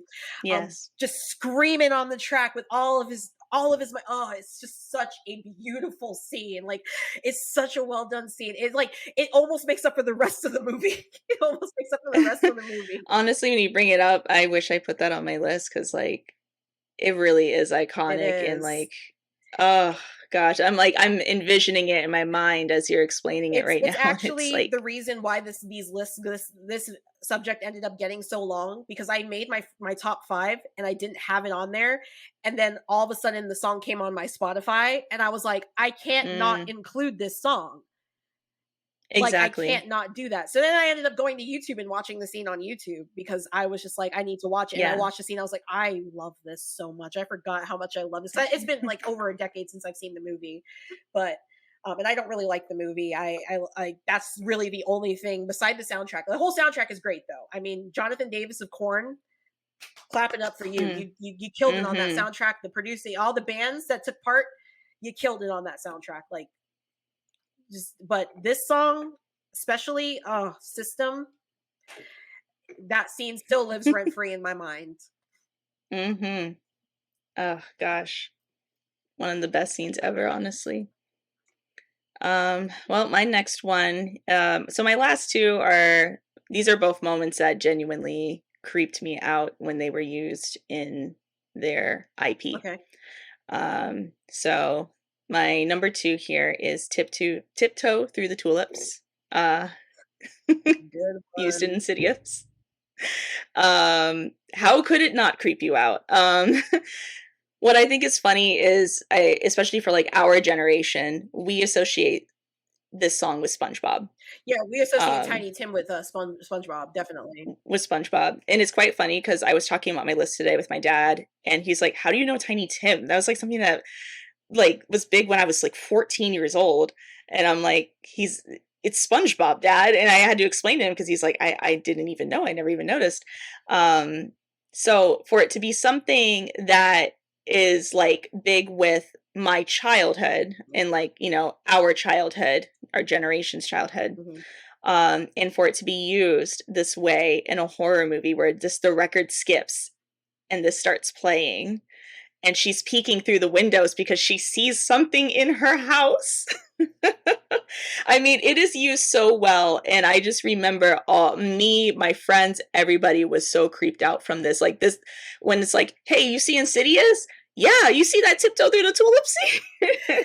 Yeah. Like that's the only scene anyone was talking about in my high Oh school. yeah. See, that scene was low key kind of ruined for me when I first watched it, because when she looks in the house and sees the kid dancing, I just thought that was so funny, like the ghost kid, because he's just breaking it down. Hmm. He's like, Yeah, he's and getting I'm it. like, He's getting his I'm like, life. go off, boy. Get your life paid. I'm like, do what you got to do, because I thought that was funny. But then the scene got creepy for me because I was watching like a video on YouTube and they were talking about like moments you might have missed in horror movies, and they pointed out that before you hear the record skip, when you're watching the mom walk through the house, you can actually see the little boy standing in the corner doing like Yes. the Blair Witch Project to stand in the corner. Yes. I'm like, I was like, Yes. now this scene's terrifying to me. Mhm. It's such a well shot Mhm. like, it's just so James damn Wan, good. James Wan, I'm telling you, the James king of horror, Wan, the king of my horror. guy.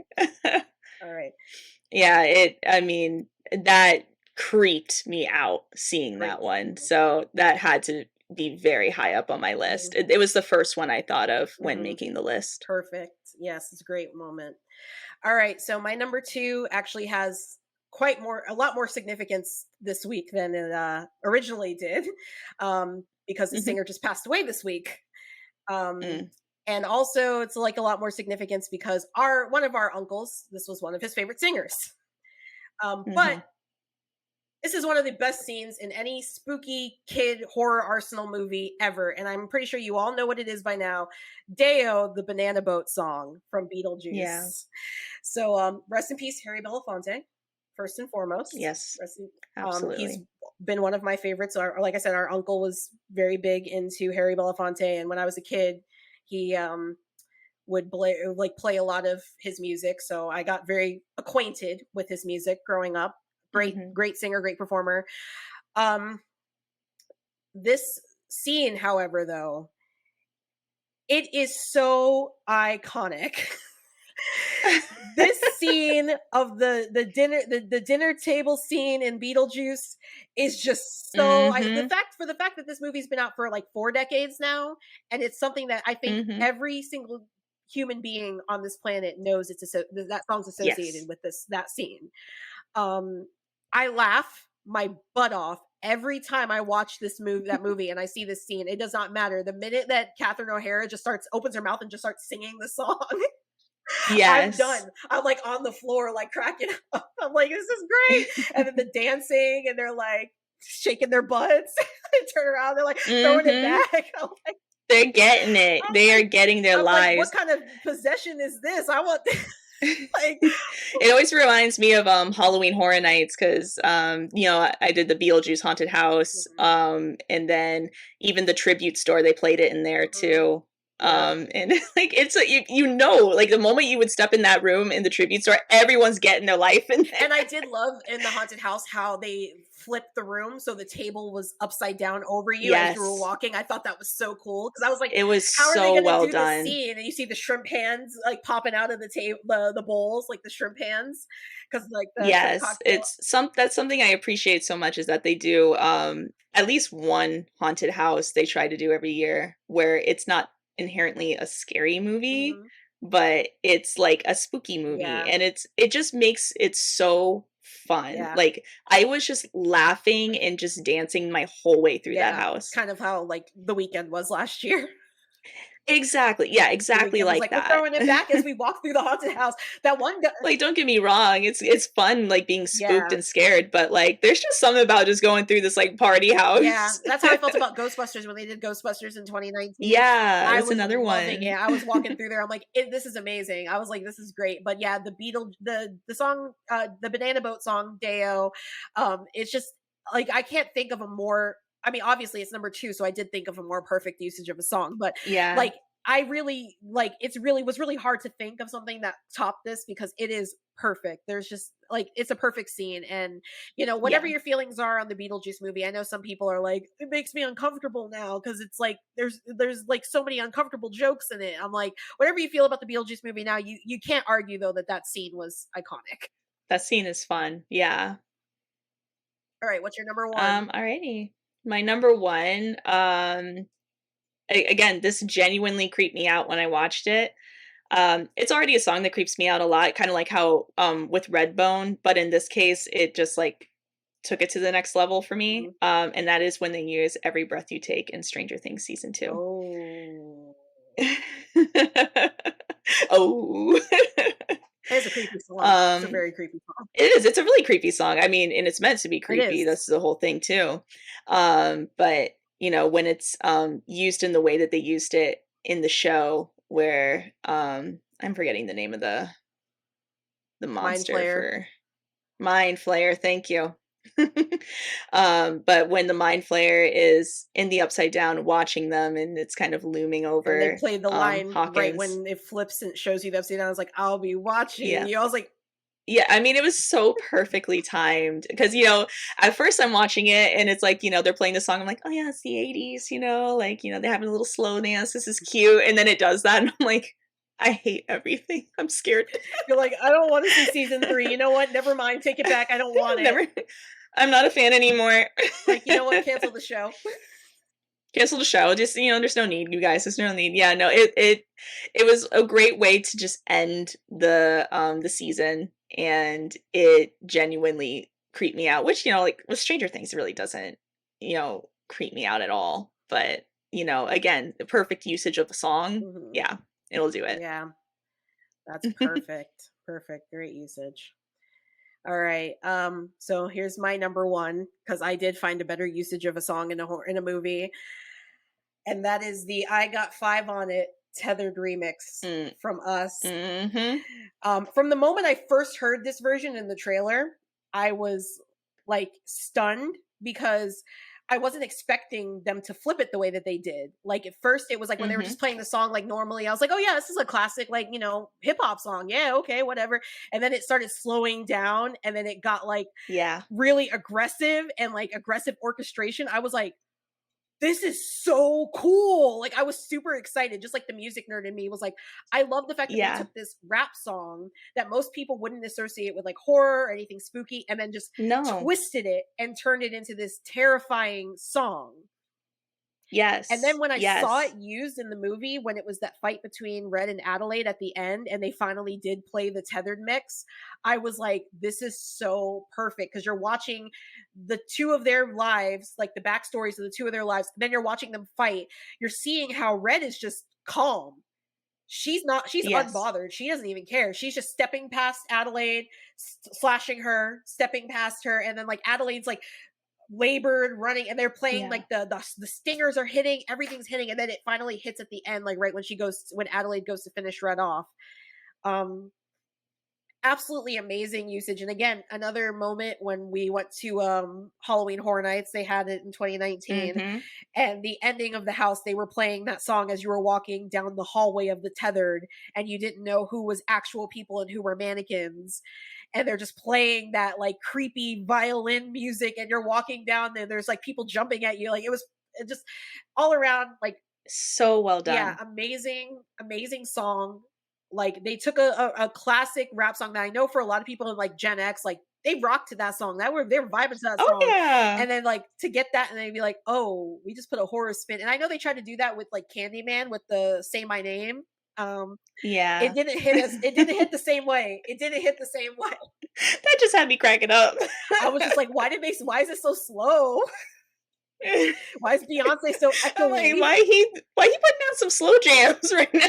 So I know they tried to do that, but like I Got Five on It was the perfect thing. And I want to see more movies do Mhm. this, where they take Yes. songs, from the past, and they make them spooky. I mean, they did that with Sunglasses at Night. But Yeah. this was like perfect. The I Got Five on It was the tethered mix was perfect. Perfect. Yeah. I mean, if anyone can do it, Jordan Peele can do it. I'm Absolutely. sure we'll get a lot more of this moving forward. I can't wait. I love it so much, and I'm here for it. I'm here for it. Um so yeah, so those were our top 10 favorite uses of um music, or popular music, in spooky and horror media. We do have a playlist on Spotify if you want to listen to it, where we're going to put all these songs, on there, so you guys can listen to those those songs and hear the songs yourself if you haven't heard them within the context of their movies. Some of them will be a little spooky. Like I said, I have the Sunglasses at Night remix, the slowed down remix on there. So it's Yeah. not the original Sunglasses at Night that's all upbeat and happy. No, it's the scary one from Nope. So just be prepared for that if you don't like things like that. It's There's definitely that same thing with the I Got Five on It. It's the tethered mix. Just turn on Gummy Bear if you get a little spooked Exactly. out. It's Gummy Bear fine. will fix all of that for you. But It'll fix everything. I do have a really weird honorable mention. Does not actually exist in a horror movie, was never placed in any sort of media, but it's a song I always thought would work so well okay. in a murder scene. Hmm. And I just wanted to give it its moment and see if anyone else in the world agrees with me. Okay. And that is the song Tickled Pink by Jack Shandlin. It's kind of one of those where it's like, I'm tickled Mm. pink. Da, da, da. It was in Fallout. But I don't know. First time I ever heard the song, I had said to my friend, I was like, this just feels like the kind of song that like a guy turns on like while you're like tied up in the corner of a room, and he's just like kind of dancing, he's kind of vibing to Hmm. it, and he's like putting his gloves on, he's like ready to like, Hmm. dismember your body. I'm sure I'm a really sick person for thinking that, No, but I've thought that about songs, especially old songs. When you listen to old songs, I'm just like, this sounds like something you'd hear in a horror movie, and yeah. you know, But if any horror movie out there can utilize Tickled Pink in it, I'm Tickled Pink in it, that would be incredible. absolutely. It's funny that you mentioned Fallout too, because I almost included Beyond the Sea from the BioShock trailer on my list. I almost yeah, included there that, you but then I go. was like, no, because they think they use that in Ghost Ship, if I remember correctly. So I was like, but I like it better in BioShock because I remember that's what got me into the game was I saw the trailer and you see all the splicers running at the main the first person shooter, and then you have the Big Daddy coming in and they're playing the song, and I'm like, this is weird. I like this. I want to play this game. Yes. It's also unfortunately used in A Quiet Place Part 2. Oh, see, I don't remember. Yeah. Yeah. But Well, you know. well, the best usage of that song was in the BioShock trailer. So you guys can fight me on that. Yeah. No, and I agree. I agree. It is That's best what used got me there. interested in playing those games, and now and I became absolutely obsessed with them. That was like my personality for like a good 3 years. Yeah. All right, but we are going to wrap things up now because this has been the longest episode. If you're still listening, thank you guys so much for listening. Yes. Yes, indeed. But yeah, thank you guys so much again for listening to today's episode. If you like what you hear and are afraid to miss an episode, you can catch us every Wednesday at noon over on Spotify, Google Podcasts, or wherever you choose to listen. Catch up with us over on Instagram, Facebook, and TikTok at Dial H for Horror Podcast, and feel free to check out our Patreon for exclusive content under the same name. Once again, I've been Shay. And I've been Gina. Be safe out there, and we will see you all in the next episode. Stay spooky. Stay spooky.